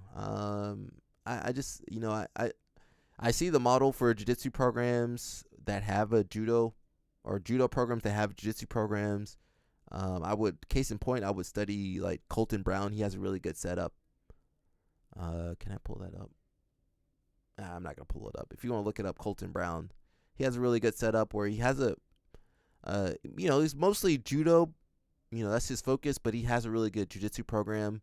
I think if judo wants to grow, they need to have a decent jiu-jitsu program that can pull people in, and then kind of filter in people for the judo program. I think that would be a really good model. Love it or hate it, CJI has done amazing things for the sport. I don't know if I'll read this. It says, if you want elite grappling with personality, CJI offers it. This year, everyone has made the realization that Quintet may not be that realistic for future CJIs with the rule set they created. It wasn't the rule set; it was the athletes. The athletes weren't fighting out there. It was still fun to watch for the other stuff going on. The idea behind having coaches and multiple athletes on the team sounds fun in theory, but the rule set and the lack of live scoring made teams game plan for double elimination. If you haven't been if you haven't been before, this was the first year I went, and the atmosphere was super fun and engaging. I don't want to read that. Do you play video games? No, not really. I'm too tired. I gotta focus on the video game, focus on talking to you guys. Maybe in the future. I need a gaming. I don't have a gaming PC. That would be kind of cool. Would you guys like to see some games on here? It says it wasn't perfect, but let me not read that. All the people being so hypercritical about it probably don't watch any other organization or competitions, which is truly sad because only when I don't care about that. Let me skip that. I've been talking about UFC. I hate the UFC. I mean, I love the UFC fighters and the fights, but I hate the UFC as an organization. So the UFC's been sued, and apparently they just now paid Mr. Anderson Silva $10 million. It says Anderson Silva has received the highest settlement in the UFC's antitrust lawsuit, cashing in on a whopping $10 million. $10,334,240.72 to be exact. The lawsuit settlement covers fighters who competed from late 2010 up until mid 2017. So just so you guys know, there was another lawsuit from more recently. So that's $10 million that they did not pay Mr. Anderson Silva, that they invested, that they wasted. So whenever you guys over here defending the UFC, I'm thinking about the fighters on the back end that got screwed left and right. That $10 million would have been really nice to have over 10 years ago. Rodolfo Vieira versus Buchecha UFC BJJ would be a dream match. I don't think they're ever going to do that. Says Silva going to get treated like DJ now by the UFC. They're going to pretend like he never existed. Crazy how between lawyer fees and the IRS, Silva will only see about $4 million of that. Last I checked, Dana White had a net worth of $500 million. I wonder where a large part of that came from. IRS looking at that figure. Where's Mark Hunt at? Good for him. Dana Krabs is gonna. What the heck happened? Says he owned 10% of UFC when he sold for $4.2 billion. Yeah.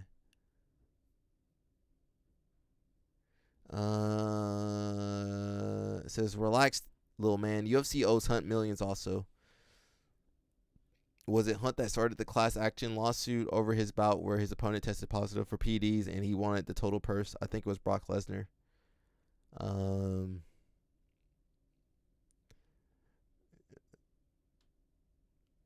Jason Whitfield says, if you want more people to do judo, you have to find a way to get them over their fear of falling.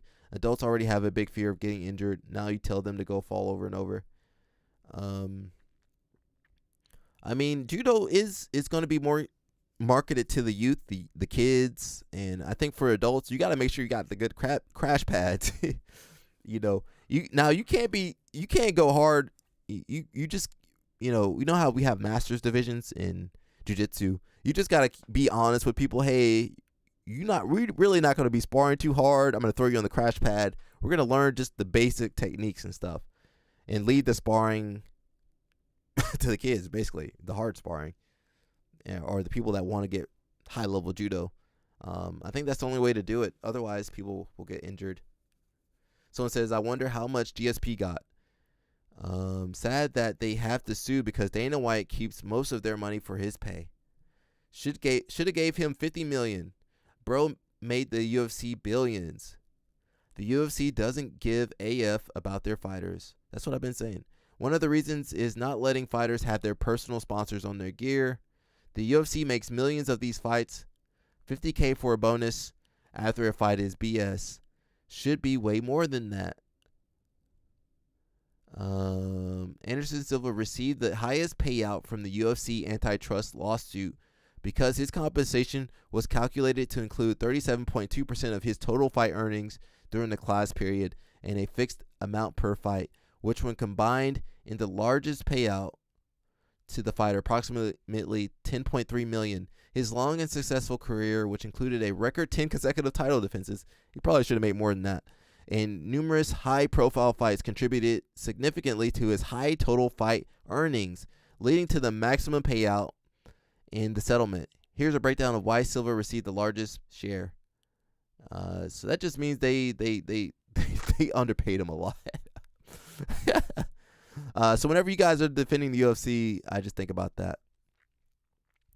If I did judo, got hurt, went back to pull guard. Well, judo can change the rules. You know, was it Tomonage and some sacrifice throws? If they allowed that and some Nawaza, you could still pull guard. But I guess IJF, doesn't want jiu-jitsu people really in there, or wrestlers. After 35, I don't want to be flying through the air or blow my knee out from getting planted and eating a throw. Well, you got to practice on the crash pad. You ain't going to do randori. You're going to do crash pad work. He should have got paid way more. With 10 title defenses, yeah. Still, judo is great, and I will do it from time to time. That's a marketing issue. Got Mr. Dana White, too. There is in the UFC and boxing, there has literally never been a better time to be a fight fan. And September 13th will be the greatest night in combat sports history. First, on ESPN Plus, Noche UFC, the annual celebration of Mexico's history, culture, and fighting spirit, headlined by Diego Lopez and Sean Silva, two of the baddest featherweights in the sport. Then, on the very same night, a super fight that comes along once in a lifetime. Live on Netflix, Canelo Alvarez and Terrence Crawford put it all on the line to find out who is the greatest boxer of their generation. Lopez versus Silva, Canelo versus Crawford. Not one, but two badass events on the same night. if you are a fight fan. Saturday, September 13th will be a night you will never forget. Do not miss it. Need to hide you.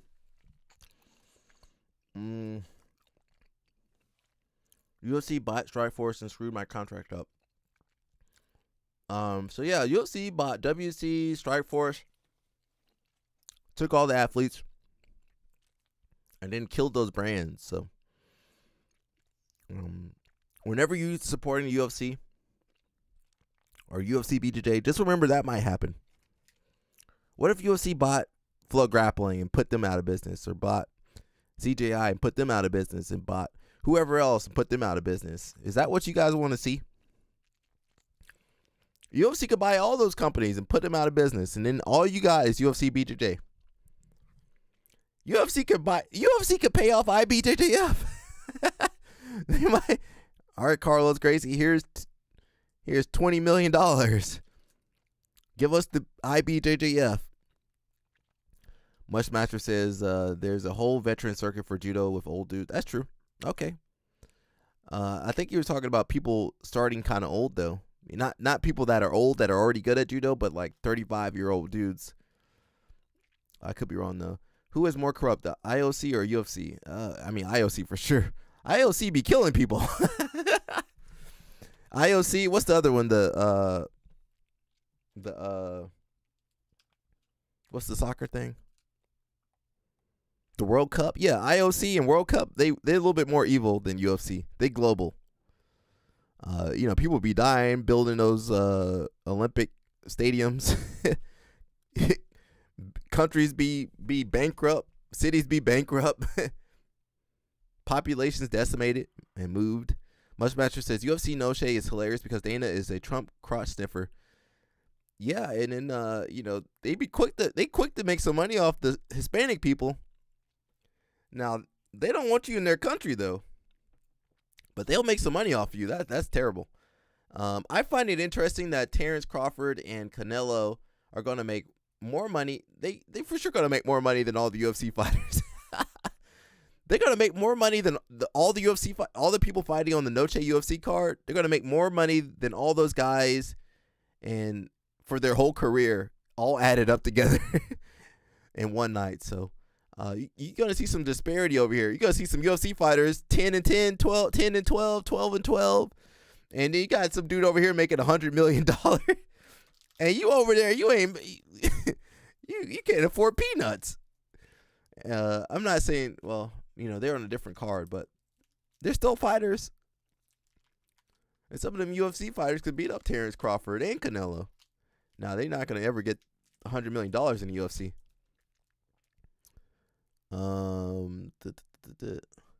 IOC overall, it's a history. It's well. If I'm not a fan, though, what if I'm not a fan of what? Mountains, what's going on? Fan of UFC or what? MMA? What is your best solution for rash or staph and BJJ? Talk to your doctor. Get some real stuff. Talk to your dermatologist. I am not a licensed or anything practitioner of medical. Talk to your dermatologist or your doctor and get some Lamisil, some antifungal. LOL Snap says, I can care less now. We all get paid at the beginning of next year.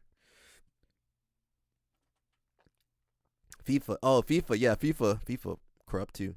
Get Lamisil over the counter for rash guard stuff, for regular rash stuff, but staff is doctor time. MacTube says, every organization has issues whether you know about it or not. That's true. That is true. Well, that ain't going to stop me from talking about their issues. I mean, look at CGI. They had their issues, but they were pretty fair to everybody except for the girls. Speaking about different tournaments, we got Who's Number One. Says it will feature a 8-man open weight bracket. I hope they're getting paid. Balea, are you on here? The only issue is that it's going to be in Pittsburgh, Pennsylvania. So, I mean, nobody wants to go there. I'm not sure who's going to be out there. Oh, it has the card? WNO 30 going down October 24th in Pittsburgh, Pennsylvania. We're doing a bracket. We decided we're going to bring together 8 of the most exciting grapplers on planet Earth to put together an open weight bracket right here on Who's Number One. So we're looking for 8 of the best grapplers on earth to join this bracket. It doesn't matter if you're a 66 kilos guy, 145 pounds, 205, the biggest dude on earth. It doesn't matter.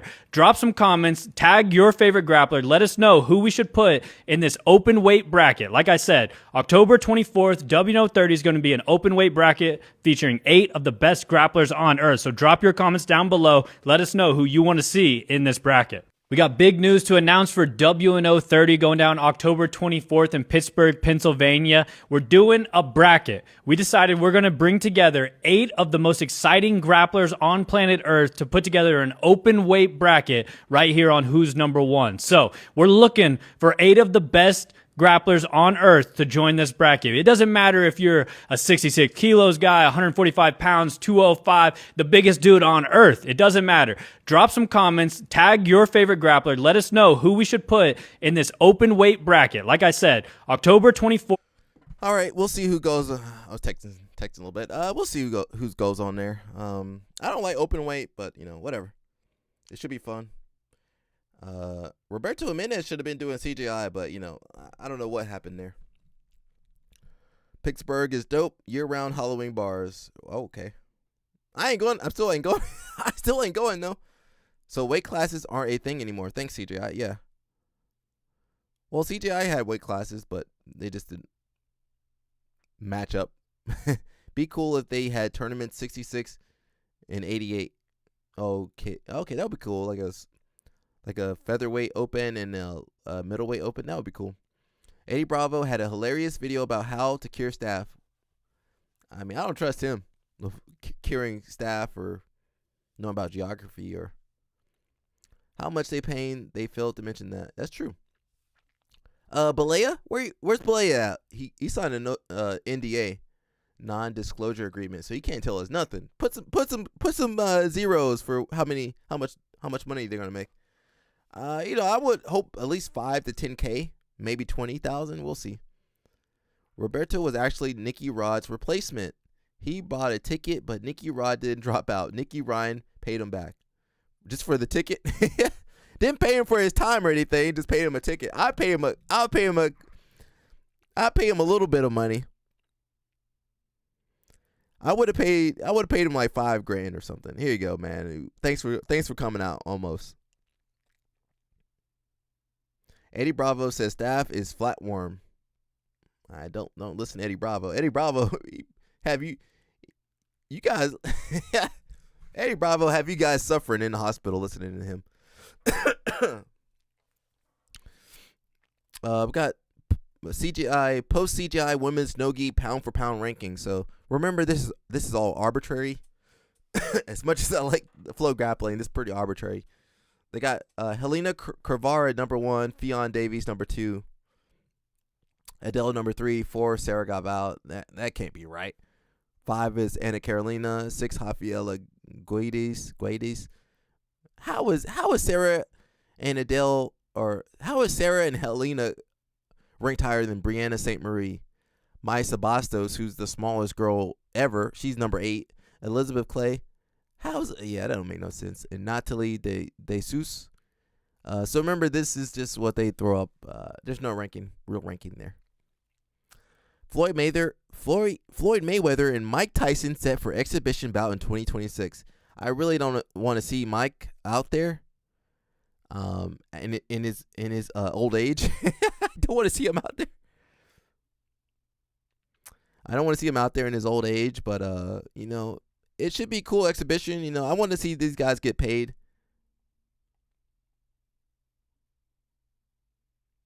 Oh, Patrick, thank you, bro.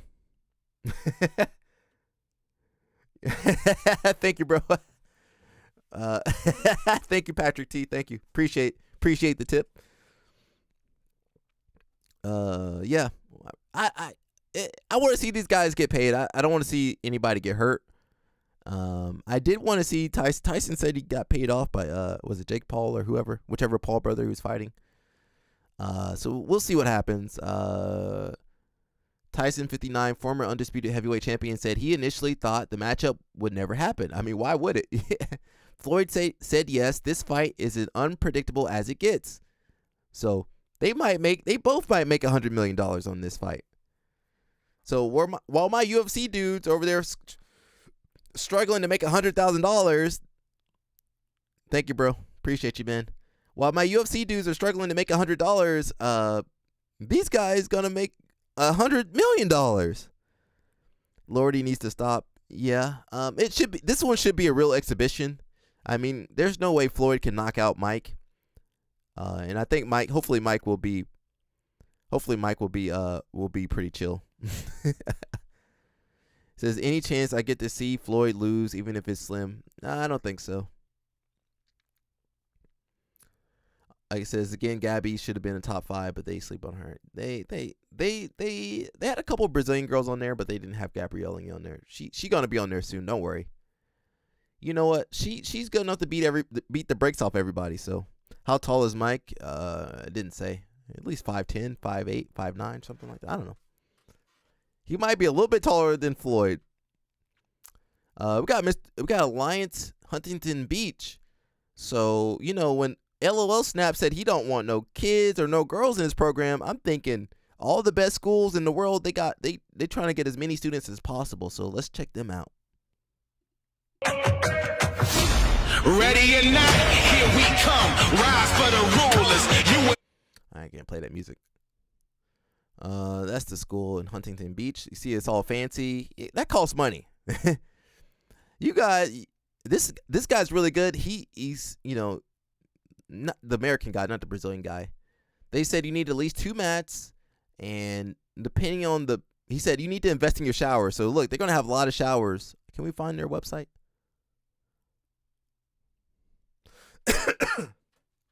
Notice they got the girls over there. They got the guys. For real, you're going to have to wear that uniform, though. They're going to have your Alliance uniform soon. Fabio Gurgel, the general. That's a money fight. How tall is Mike? Y'all taller by a few inches. Fabio Gurgel's still kicking around. He not the same general, but he making money now. Was that Buchecha?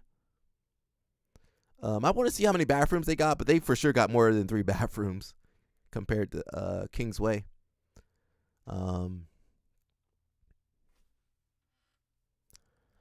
So, man, I mean, if you're going to open up a school nowadays, I hate Alliance with all my heart, but you can learn from them. Can we find their website? I want to see how many bathrooms they got.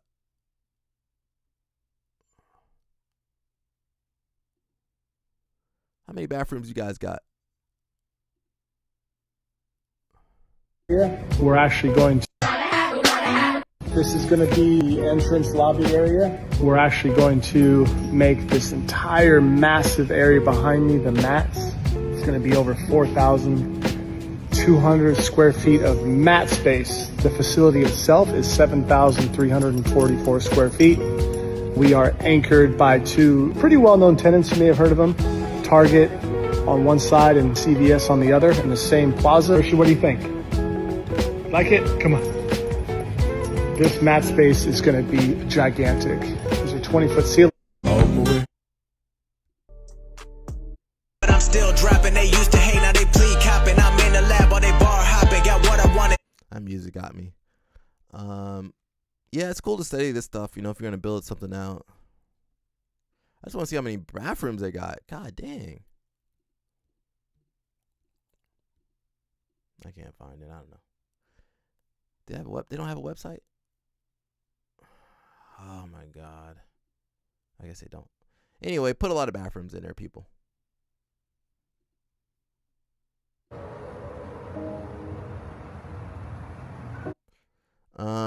I brought, who's Roy? I don't know who that is. I bought a grocery store and it's in the process of getting renovated right now, and we're going to turn it into a gym. Okay. 16,000 square feet? Dang. All right, bro, I'm coming down. I'm doing a seminar at your gym. Let's go. Dude bragging about being next to CVS. That's true, but it's in Huntington Beach, so it's okay. I would brag too. I would be bragging too if I had that school. 16,000 square feet is crazy. Yep. I'm doing a seminar there.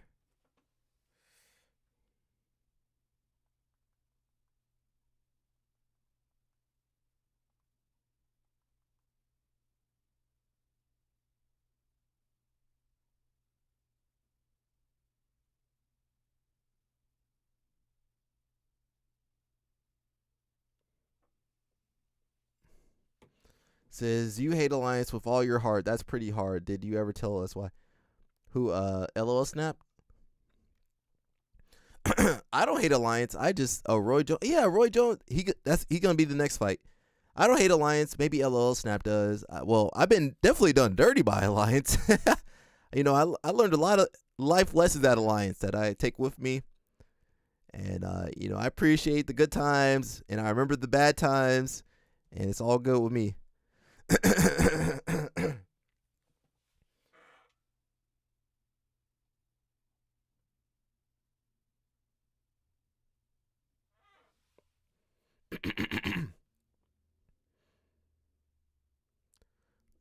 Says I bought a 32K square airplane hangar. Gonna have 31K dedicated to bathrooms and 1K for mats and pro shop. Okay. It's all bathrooms. You got a spa. That might work.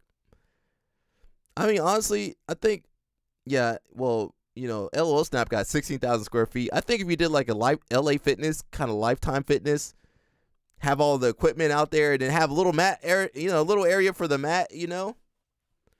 So you have like, I ain't got money for that. I got $10. But if you had the money, have like the fitness area that's, you know, not 24 hours, could be 24 hours, or, you know, that fitness area is going to keep people in the doors, and then you have your jiu-jitsu program on the side there, and then grow that, you know. I don't know. It says every day for 1 week. How much are you charging? Oh, I don't know. Well, you ask him.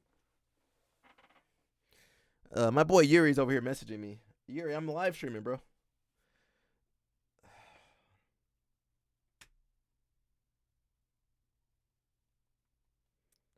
Dang.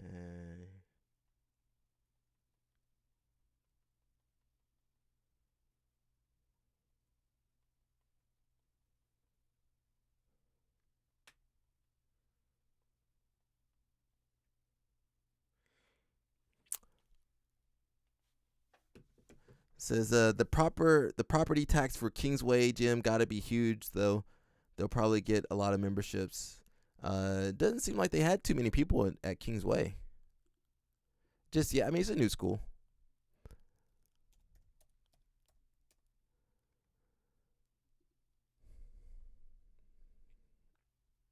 I mean they got, I don't know. Now if you get staff at Kingsway. Once you get staff, once they get a couple staff infections, that might be it. Is that the Declaration of Independence? I know they didn't read that. Why you got the Declaration of Independence at your gym? All right, Kingsway's over.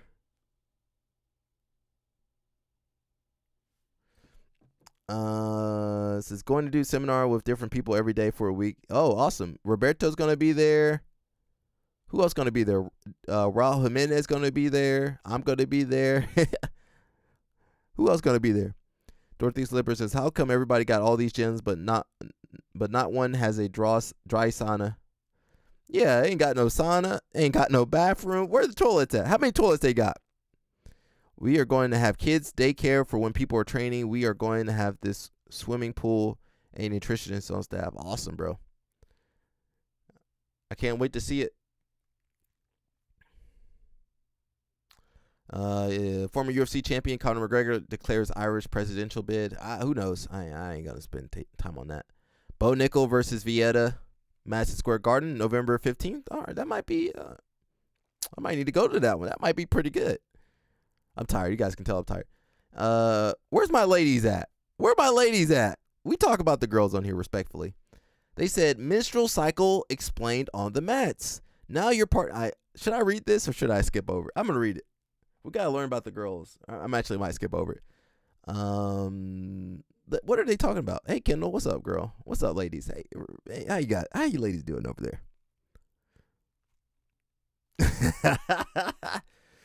Says now your partner, your friends, and even your coach will get it. We still don't understand. All right. I'm not going to skip over that. I'm sorry. If you guys want to see this is on Nika BJJ. But you do, if you're teaching ladies, you do need to understand this stuff. And if you got a girlfriend or whatever you got, you need to understand this stuff. Okay. Ooh. Alrighty. That's a lot of stuff going on. Do research that stuff, guys. Dorothy Slipper says, is UFC champion the main thing we title McGregor as, not what he gets convicted for doing in his hotel room? Well, until he gets convicted, we say he was convicted. Yeah. Well, former UFC champion seems to go off the tongue a lot easier than, pervert or whatever. European trials, we got Pavel. Didn't he do CGI? He got Sanitary. I fought him before. Peter Tariq. Marlon Taj. Oh, shout out to Marlon. And Tariq. Mateus Dalsby. We got some good people over there. Ferris. I think this next ADCC gonna be pretty cool. That was for 88 kg. Some of the biggest news today is that I'll let them tell you. I'll let them tell you. Says no, is the period lasts for 2 days. LOL snap. I can't read half of the stuff LOL snap be saying. All right, guys. So you guys can see my girl Amit Allure is very much pregnant. So, are you guys married? They got the baby in the oven. This kid is gonna be a beast. This kid is gonna be Olympic and jiu-jitsu world champion. This kid can do whatever he or she wants. They're going to be the strongest kid ever. Now, that kid not going to be tall, but maybe does Amit have some tall family? All right. She might be a little too young. She might be a little too... I'm just throwing that out there. I'm not shaming her. I'm not shaming her because of her age. I'm just thinking she's a little young. They could have waited 3 years after the Olympics. That might have been good. But that's their life. I hope they get married. I do support marriage. I support marriage on this show. We're a family show.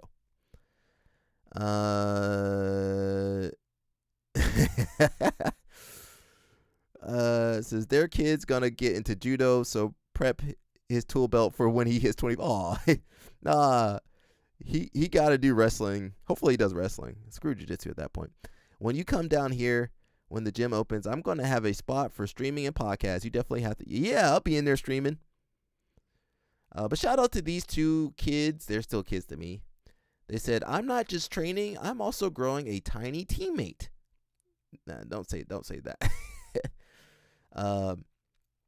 I've always wanted to be a mom, but I thought it would have to wait until I retire from wrestling. I'm so blessed to live this dream of starting a family. She's not married yet. She should make him put a ring on her first. Well, he did put a ring on it, but I think did he put the baby in the oven first, or was the ring first? I'm so blessed to live this dream of starting a family, and so grateful my baby will be with me on my journey to LA 2028. Now, let me keep reading. I'm not afraid of hard work or taking on new challenges. Motherhood is a profound journey that I fully embrace. Whew, yeah. It's different though. Amit, you never been a mom before that we know of, so it's gonna be different to bounce back. You might not bounce back like you think you will. Mika Gaval, you're my best friend, and now we're about to be parents.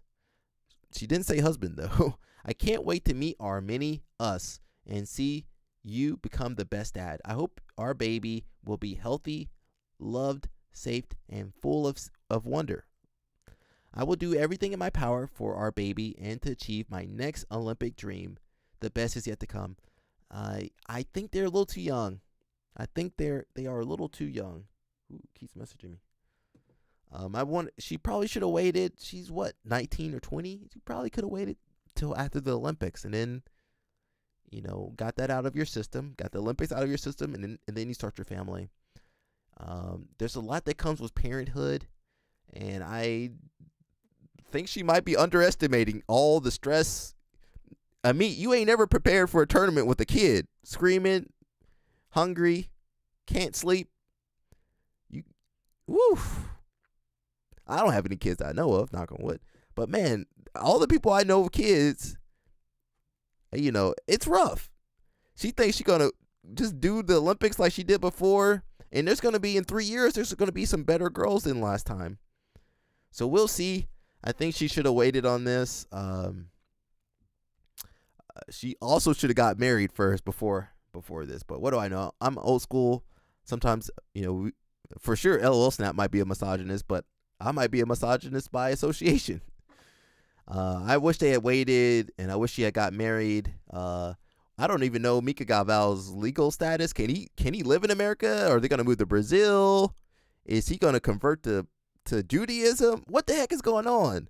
I feel like the parents should have talked to them because they got a lot of cultural differences going on. And you know, there's a big they've been having a long distance relationship this whole time. And you think you're gonna bring that kid into this world and everything gonna work out smoothly? So we'll see. You know, we'll see. If is anybody in the stream a parent? I know LOL Snapped is. You got any advice for these two young people? If you guys are watching and you got kids and stuff, the kid is going to play World of Warcraft possibly. When you come down, okay. I don't think she knows about what's about to happen to her body. Yeah, we don't know. We don't know what's going to happen. Sometimes anything could happen in childbirth. I knew it. I told you guys this weeks ago. It's doing the Olympic trials was so weird. You guys are lucky to know me. Yeah, she didn't do the Olympic trials. Maybe that was kind of why. Well, she definitely got a big baby bump. Was she about 6 months in? Yeah, she was probably pregnant before then. She got pregnant in Brazil. Where's that kid? Can Mika move to America? Is she gonna move to Brazil? How's this gonna work out? Did nobody think about this? I'm either going to go with Team Blackout or Born Legends, of course. We are going to be affiliated with Studio 76, but I don't have to pay the fees. Awesome. Now we know why Mika was so mid at CGI. He got hit with the I'm pregnant talk.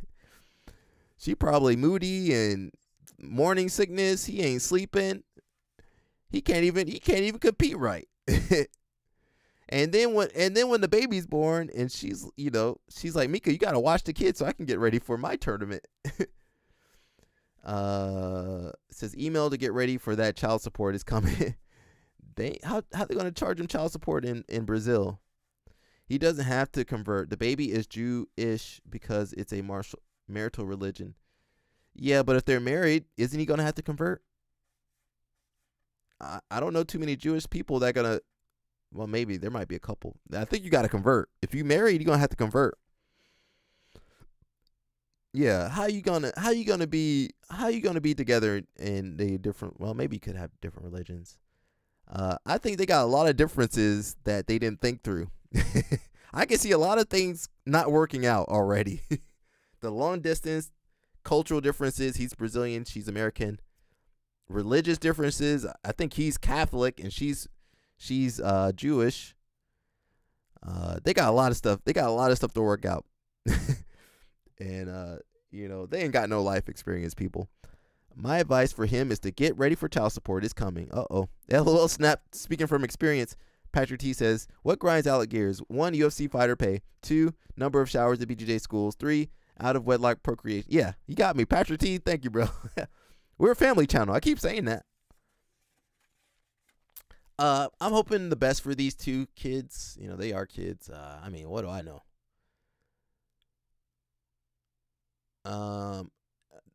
One person I kind of know of her a little bit. I'm not gonna say her name, but I'm gonna read. She says, "Congratulations! Remember having a conversation with Trish Saunders about how some women come back even stronger after having babies. She got babies in the midst of her career, as did another athlete. I think you will be included in that category." Helen, she beat you. Helen ain't had no kids. All right, congrats. I'm gonna jump off of there. That was kind of our biggest news today. We'll talk about it if he gets put on child support too. I'll make a post about that. We said Rodolfo Vieira versus Bo Nickel.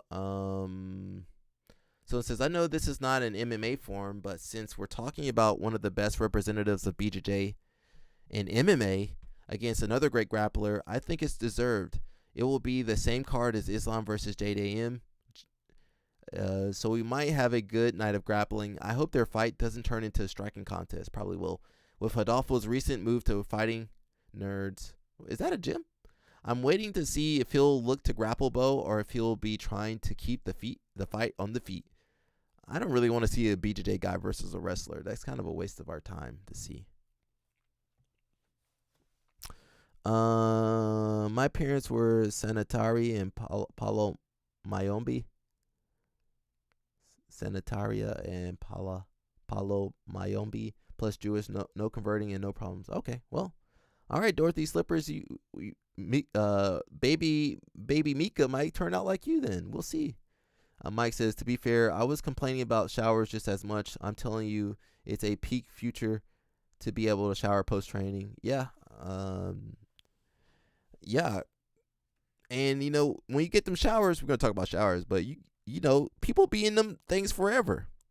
So you need more than 2 showers, 3 showers, And I don't know, man. They be having 1 bathroom, 1 shower, and there's 300 people. And everybody late for work and can't get home. Got to skip the shower because there's a line. Someone says it's going to be a sloppy kickboxing fest like the Paul Craig Bo Nickel fight. I had the same hopes for that one, and I'm not getting burned again. This has been true for the entire history of MMA. Every time we get 2 really high-level grapplers in an MMA fight, it turns into the worst kickboxing match you ever seen in your life, and yet we always hold out hope that this time we'll see 2 masters of the craft put on an amazing display of grappling. You know what happens because they get into MMA, they don't focus on their craft anymore. So Rodolfo he's not as good as he used to be at jiu-jitsu. Bo Nickel's not as good as he used to be at wrestling. So their tools are kind of blunt, and then they trying to strike, and then everybody gets upset. LL Snap says, my wife only complained about me and she says I'm very offensive to America. Yeah, I can see that. You know that sister. You got a nice sister, man. I'm trying to find a nice sister like that too. She got to be strong to put OU, man.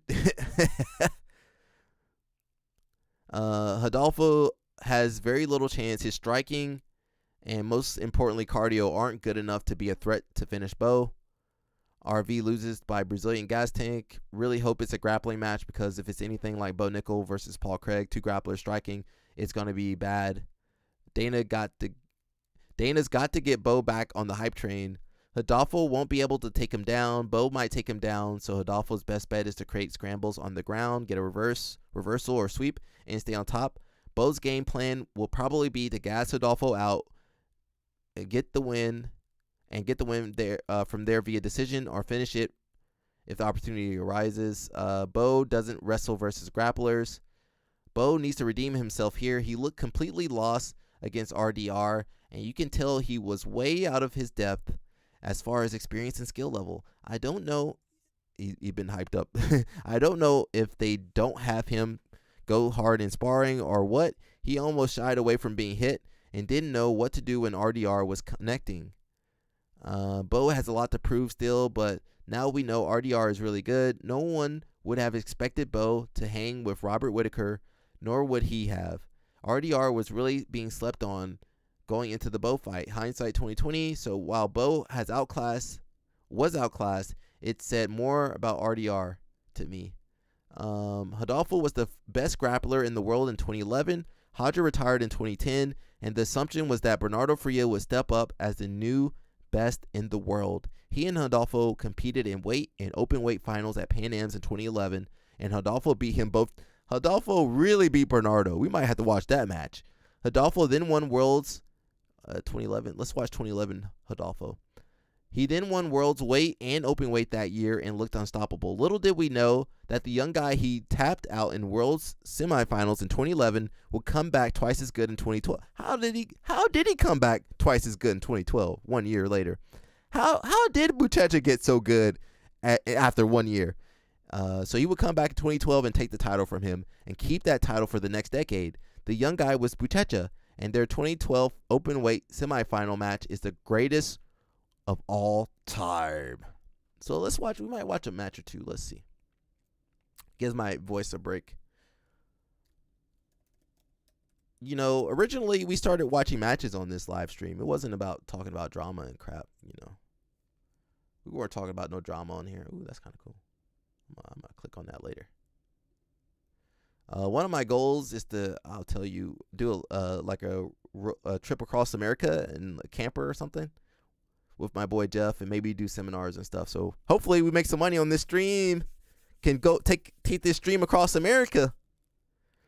Hit up some jiu-jitsu schools and, you know, have some fun, go camping and hiking and stuff. A little snap. Some Americans can't handle the truth. Let's watch some matches. All right, let's watch the matches. I want to see 2011. You know they didn't have USADA back in those days, bro. I can't spell. I definitely spelled his name wrong.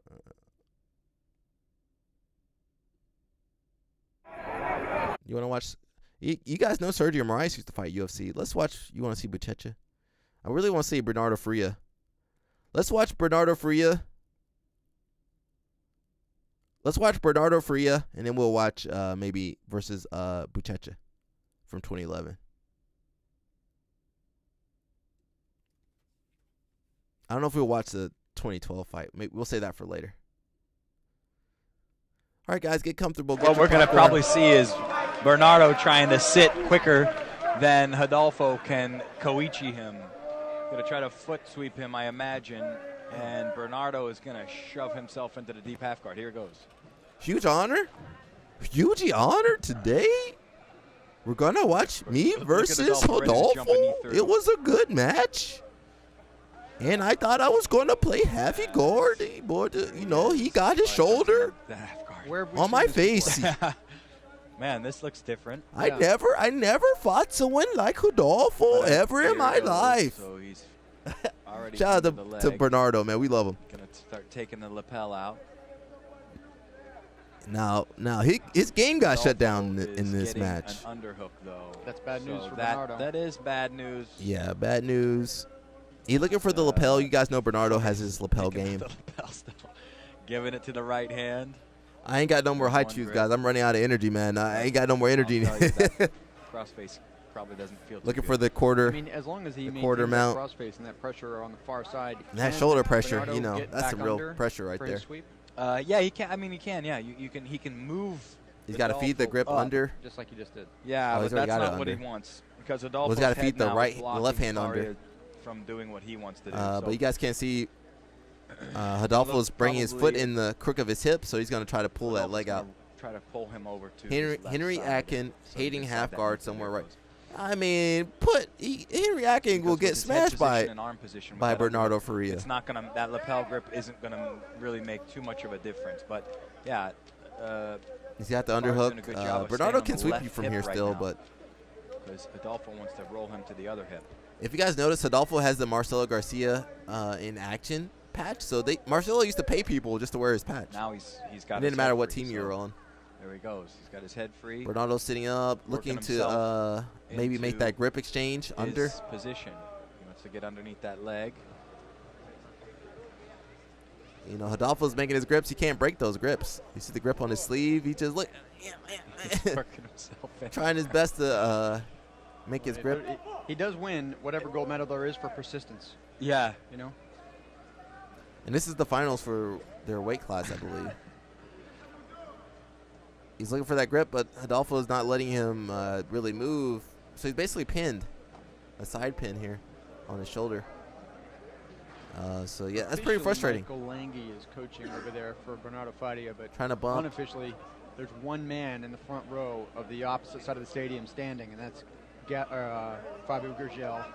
He's about to say Gabby Garcia. Yeah, now he's getting underneath. Yeah, shouting his instructions to Bernardo.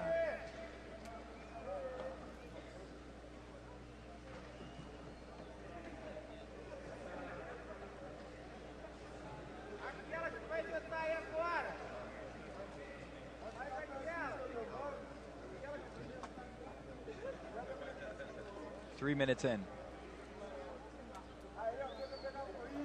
Tied up except for Rodolfo's advantage. Yes. So there comes that lapel. You see it start sliding through, actually. Faria's losing his grip a little bit.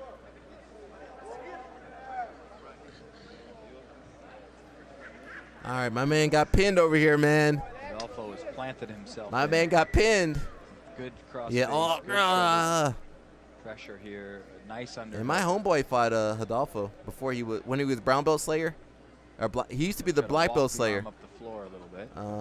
And to think both of these guys are laying brick and forward, drywall at Kingsway right now. allows him to get rid of Huge that honor. Yeah. Okay, guys, it's Bernardo Faria. Today I'm going to put the match together. Down. Huge honor to make these mats for you. We're going to put the drywall over here and the mat over there. Bernardo, you need to go with Travis Stevens and put some mats. We're going to lay the flooring now. We're going to do some wood. Maybe a little bit of tile. Dorothy's liver. I love these guys, bro. This is a slow game. I mean, time's kind of zooming through, though. The thing is, when you're in this match, you're like, bro, I just can't move. You're sweating. You know, you get that sweat where you're trying to move but can't move. Maybe have just joined us in the last couple hours. This morning when we started, they had no earpiece back in those days. Now they be on that earpiece like this. Predicted this might be the outcome. You see them do that, and then they do this, and, I was and then everything be messed up. I think it was Tatami this morning or last night that these guys have faced themselves prior to today 5 times in the past. So good control on the hip and the pant. Rodolfo was 5-0. Basically, he just pinned Bernardo. He just pinned. He can't move. So this is a downside to half guard. If you go against someone that's just impossible to move and knows how to deconstruct the half guard, it's pretty terrible. But Bernardo still with that grip on the gi. Now trying to sweep, but you know it's hard to get the sweep going. Both guys stalling. We might just watch one match today, guys, because that takes forever. I got a question in the chat room. Who are these guys? On top in the white is Rodolfo Vieira. Underhook there, shoulder pressure there. And on the bottom is Bernardo Faria. All right, Bernardo's trying to turn on the side. He probably should have fed his hook over, but you know, woulda, coulda, shoulda. This is the first match trying to of come the up. Finals. He started with heavy. Trying to come up, switch the grip. This exact same pair will face each other. Rodolfo just steps over though, right? No. I never understood how Bernardo survived all that pressure without gas. Yes, that's right. So first he's got isometric strength, and he's very slow. Hope that's the last. Yeah, we may he's see going very slow. We'll see, but we got 4 minutes left to go. It's not cardiovascular intense. It's just that penalized once, and very lactic acid intense though. You know, you're holding and squeezing and pulling, and then exploding. He only needed to explode once or twice. No, did he? Reverse half guard, but Feria is on that collar. He said, "Control the head, cabeza."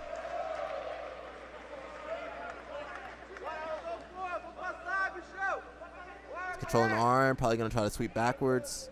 But Rodolfo had that. We actually learned how to block this move. He's going for a bump, but he got that strong underhook. He's trying to force his way up, but that underhook stopping him. He's going to stabilize. There he comes.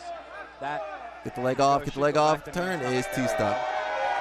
Can't move. And so this grip, the Diddy grip, I'm going to call that the Diddy grip. That's the Diddy grip. That Diddy grip is like anti-half guard.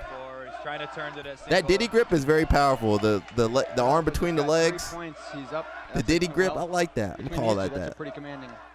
You basically have to let go of the lapel and scramble out, you know.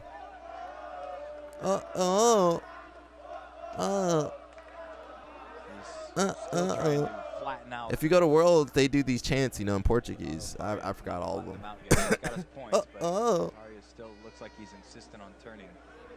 Now that will change things a little bit, that crossface coming in.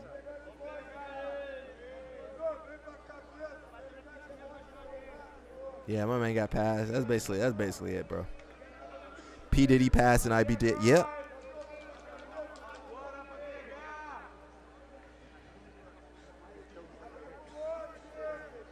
Two minutes left to go.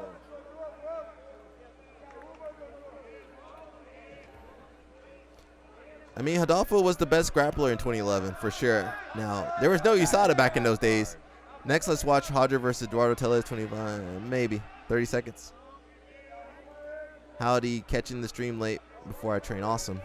You know, I don't know. My schedule's all over the place. I still stream even when I'm tired, though. I ran out of high chews. Yep. It was Groundhog Day. And Rodolfo's passing was really good back in those. Bro, we didn't know how. That passing was pretty crazy back in those days. Between the same two guys. Yep. All right, Bernardo's fighting back. Trying to finish his single leg here. Make the defense a bit more difficult. There's Budo Jake over there. He's on the lapel. Had that heavy leg. Can't even pick his leg up. Nice, Bernardo. Stay. He's looking for the far pant. Rodolfo's fighting him, though. We might watch one more match. Hey, Uchi. What is that? Not Koichi. Is that Harai? What is that? Hey, where's Mushmaster to explain all the throws for me? It's that amazing balance right there, right? Supernatural balance from Vieira, and it's like the most underrated weapon, but it is very effective at this level in World Championship Jiu-Jitsu. Yeah. Rodolfo. The question came up in the chat room if there's any other matches going on. No, this is the only match at this point because we're going one by one through the finals. Yeah, he just basically could pin Bernardo in a way that, you know, nobody else could really hold Bernardo down in half guard. This one. Yeah.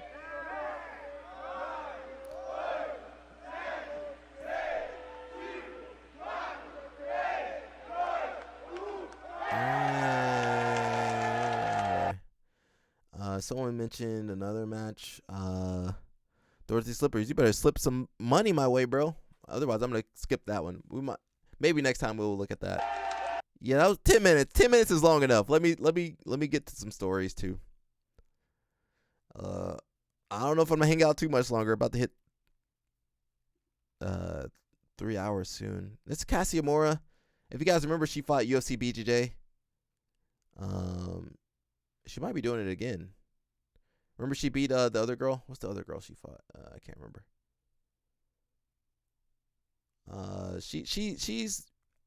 She's really skilled too. She should have won Worlds as well.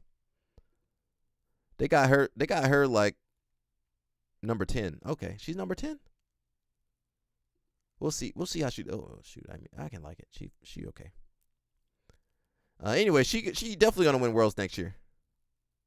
You see this girl over here working out hard. She's gonna win Worlds next year for sure. Hey, no, she's not an Olympic lifter, but was the chat in 2011 they referred to AOL Messenger? Yeah, we didn't have. I don't know if they had live streaming back in those days, did they? I don't know. I don't really think they had streaming culture back then. When did Twitch come out?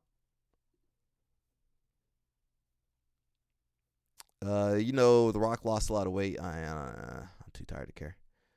I guess Genki Sudo's in charge of K1 now. MacTube says, I love Cassia Mora. She's a fan favorite over here. She beat the heck out of Sarah Gaval. I think she's the one of the top girls in the world. She is good.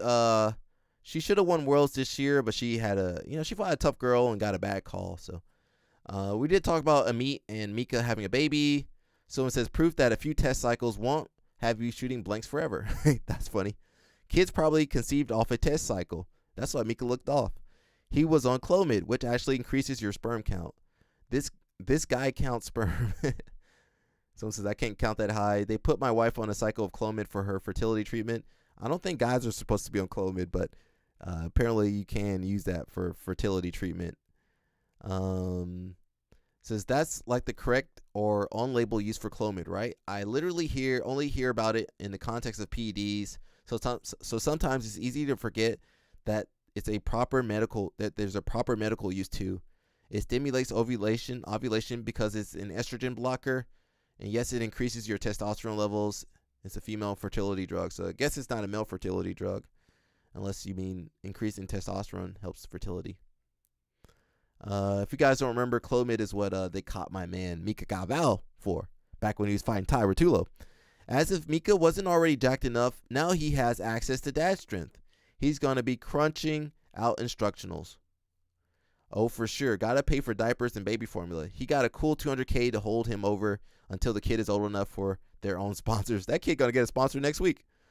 This is gonna be half that after taxes. It was in Vegas, right? Surely they have some tax loopholes because of casinos. So many big fights are going on there. No idea, just a guess. I'm not sure what the tax is in Vegas. Mika versus Ice will be the match of the century. Yeah, Mika can't get. He ain't got no citizenship. CJI3. Ironically, she's a Trumper. Good luck with all that immigration stuff. Maybe she's got a connection out there. Is she really? She was fangirling over him at some pro-Israel event in a post on IG. Won't be surprised if he and his dad are Bolsonaro and Trump fans too. Probably. A grappling legend was born. Says the kid's already in the grappling GOAT conversation. Gordon Ryan's going to be upset. This baby's getting more attention than him. UFC better sign this kiddo to an NIL deal ASAP. Good for them. I'm surprised Amit didn't wait until her career was over.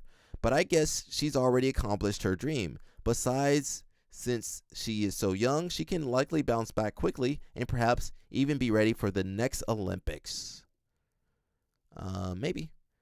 Someone says, you haven't been through pregnancy, have you? She mentioned she will still prep for 2028 Olympics. Next Olympics is 3 years to be fair. Elizabeth Clay won pans like 3 months after childbirth. She did lose to Helena, though. But she did win Brasileiro. She had a good run. You do realize that many a woman has endured pregnancy and early motherhood just to compete in their next Olympics. Do I think it's easy? No, but it's not uncommon. Not Olympic grade, but my wife first had basically zero effect. But my wife's first had basically zero effect on her once it was done. Second and third did, but it was like nothing happened. It says, wow, they're so young. I couldn't help but think that waiting a few years would overlap with prepping for the 2028 Olympics. Someone says, I didn't know they dated. WTF, that kid has the genes to be ADCC champion. Not only they dated, but have been together for 4 or 5 years. They got together during COVID. Since they were teenagers. Aren't they still teenagers? She wrestles for America, though. I thought Mika stayed in Brazil mainly. I'm clearly wrong. I'm just surprised. I didn't know Mika had access to elite wrestling. Imagine your girl breaking down your stand-up errors. Says, yes, they did long distance. She lives there and comes here a lot, and Mika goes to the U.S. to see her. I don't know how they will do now. They didn't think this through. She's a Zionist. No state income tax in Vegas. Okay. There's still federal taxes. He has to pay federal taxes, right? Don't you have to pay? There's like a lottery tax or something. You know, whenever you make a big chunk of money, I don't know. I could be wrong. Where's my lawyers at and accountants at? Let's see. Put a ring on it and get himself a green card. I don't know if that's going to work anymore. I don't think Mika wants to live in the U.S. More like the opposite. I think he will bring Amit to Brazil. I feel like he lives in the States. He is in all of her TikToks. He just travels here. And she posts like every day. And she mentioned living with him in her vids. She talking about Brazil. He doesn't. He lives in the state of Sao Paulo. Last time I checked, Amit was in Brazil with him, I guess. Probably better to live in Brazil at the moment. She obviously not worried about wrestling for the next 40 weeks. But I can't see her getting the same quality or wrestling if she stays in Brazil if she wants another Olympic run. Congrats, future Olympic and ADCC champion. Could be the first. No pressure, kid. As a parent and a wannabe athlete, I'm just genuinely curious how 2 elite athletes are going to have time to be with their developing child. The grandparent's going to be raising that kid while still training at the level required to be the best. Wishing the best to both of them and their new child. Athletics takes less time in a day than a 9 to 5. Send to Dagestan and forget. Send to Brazil and forget. Going to name their kid Carolyn. Carolyn, like Alexander Carolyn. Kids making kids. Yeah, basically. Literally adults, but okay. Good timing. Drug cheat dad and legit champion mom. Mom's gonna be my favorite. The Anin, okay. Bamba baby. Bamba baby. What's wrong with people? Again, we got Adrian Lee versus Ty Rotullo. I'm going through all this, bro. I ain't got time for this. Lucas. Lucas. Buchecha. Ty makes weight. We said that. All right, I'm getting tired now. I don't want to talk anymore. Jordan Burroughs. I'm skipping everything. Adesanya. $10 million to Anderson Silva. We talked about that. Screw the UFC.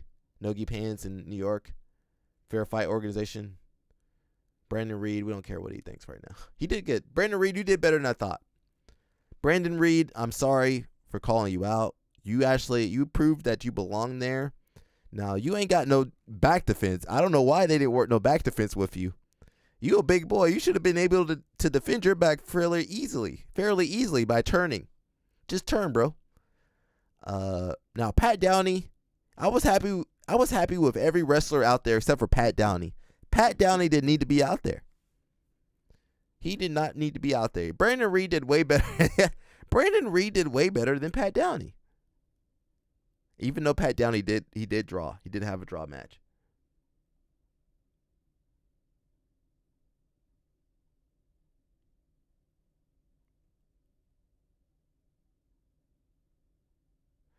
My homeboy's messaging me. Fion, I'm gonna skip you, Fion. We already watched you earlier. Wrestling, I'm tired. I ran out of high chews. What's up, bro? I'm about to jump out of here. We do have Polaris coming up next week. We got Polaris, UFC, and EBI. It says South American squad. You got I don't know who Romayo Carvalho is. Gabriel Souza, Gianluca Maltese. You got Charles Negromante. He did CJI. Samuel Nagai and George Gabriel. I'm not really looking forward to this Polaris. I think the girl was better. Agreed about Pat Downey, unfortunately. Yeah, he shouldn't have been out there. He did good. He did okay against Luke, though. Did Luke tap him out? No, Luke couldn't. I think Luke did tap him out, right? ADCC Europe trials are stacked. That's coming up next week or this week. What day is that? I have no idea. You got that kid that did CJI. Declan Moody doing CJI. What? Minus 99. Declan Moody. Everybody that did CJI is going to ADCC trials. Szynski, Ferris, Oliver Taza, Sanitary. Yeah, they're going to have some good people. When is this trials? I think it's this weekend. This weekend, the 6th of September? Okay. Good luck to everybody out there. I don't really care about this player, to be honest. I don't want to talk about CGI.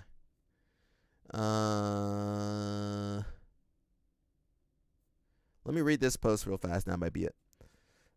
Oh, God, my back is tight. It says, PJ Barch with the most level-headed take on athlete pay and negativity after CGI 2.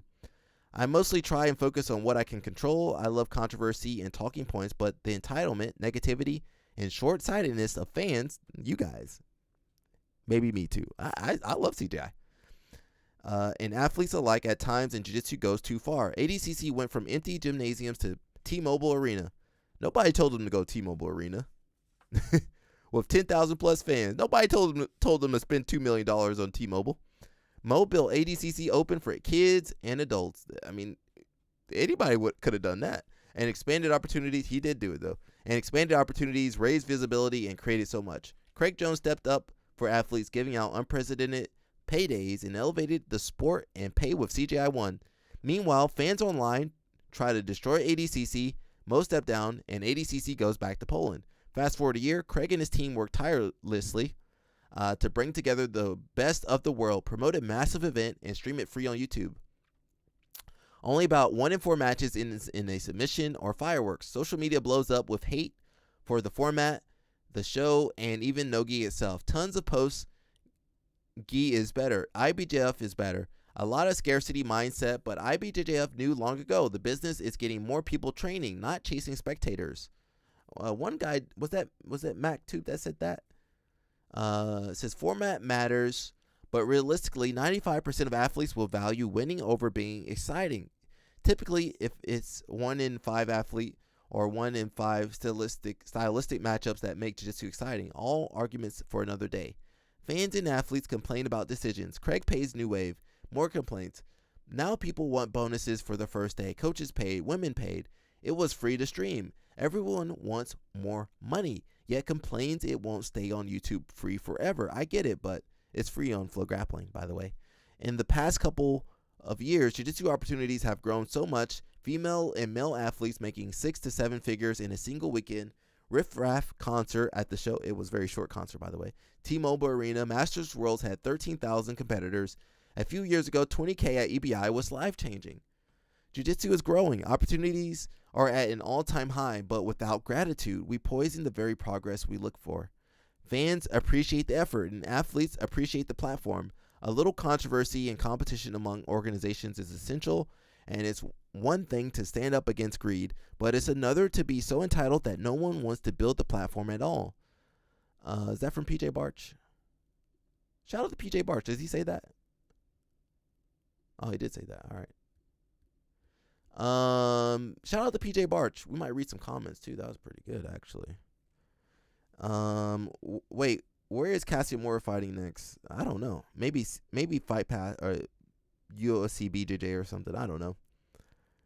For sure you're gonna see her at World, maybe Nogi Worlds and some other stuff. She gonna keep competing.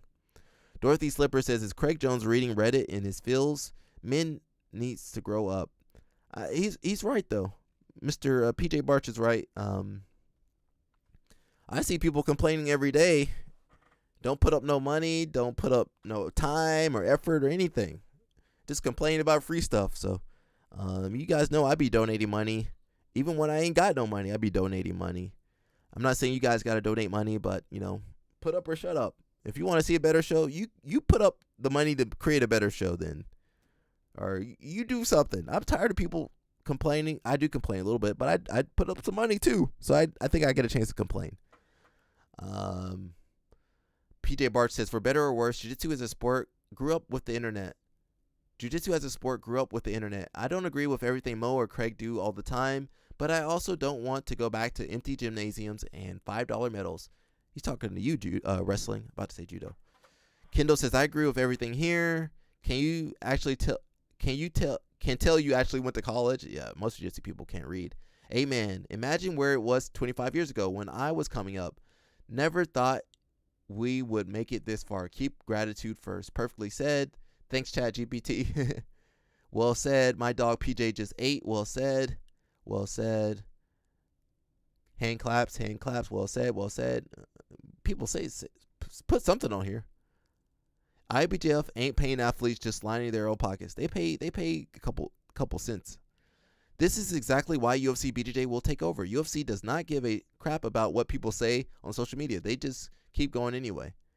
Finally, a thank you to the guys who made it possible. This is much better a read than Gordon Ryan talking so much crap on social media and not trying to make things better, but brag about how he's the king.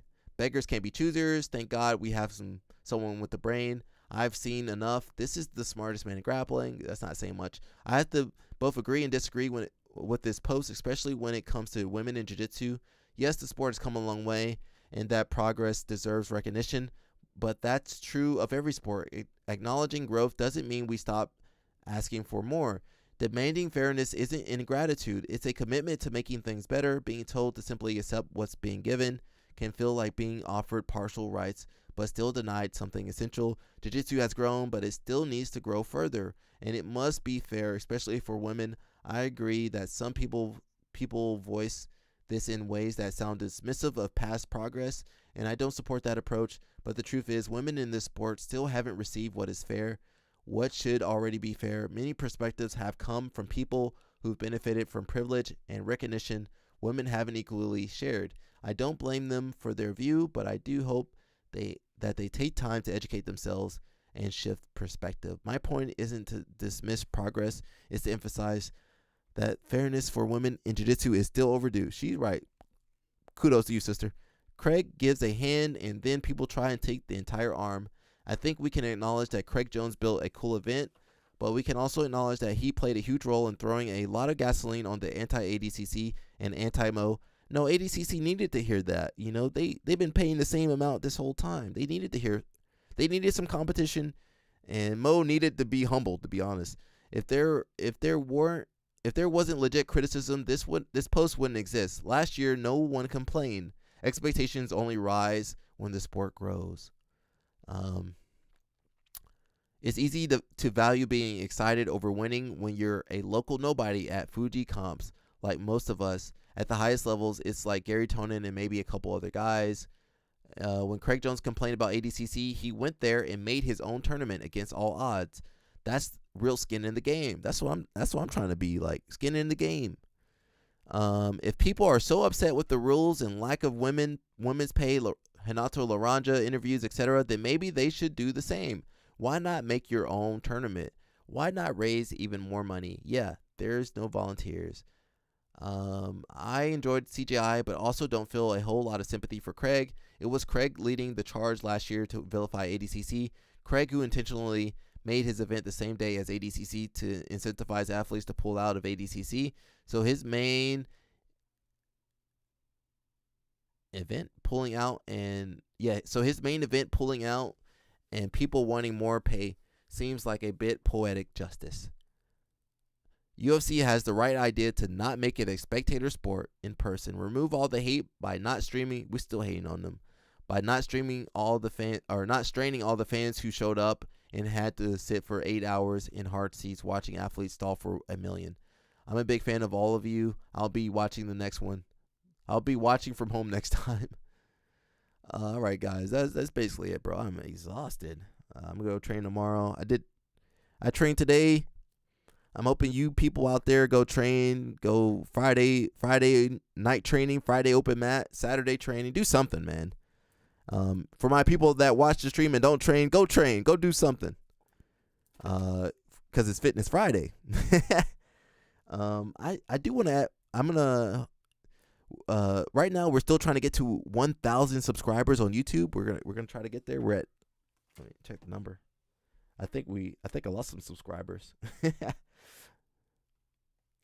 People be up. We're at 900. Can you guys see? Hey, 900. We got 100 more, and then I can monetize the channel. But it's been a pleasure live streaming with you guys. I never thought this channel will grow. I thought I was just messing around, to be honest.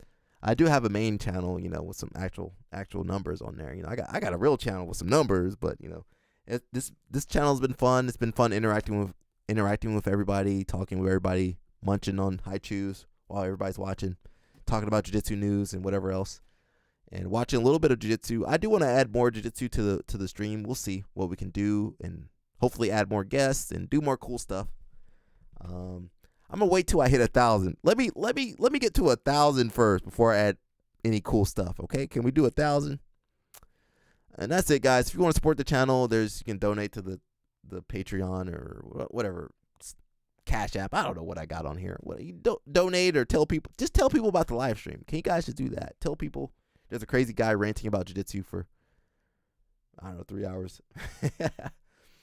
And then hopefully I can add more days. Right now we're Monday through Friday, like 10 to 3, something like that. Danny Choppa says, take it easy, bro. About to head out and go get it. Go get it, bro. Be safe, bro. Do a takedown for me, too. Do a Tomonagi or something. I don't know.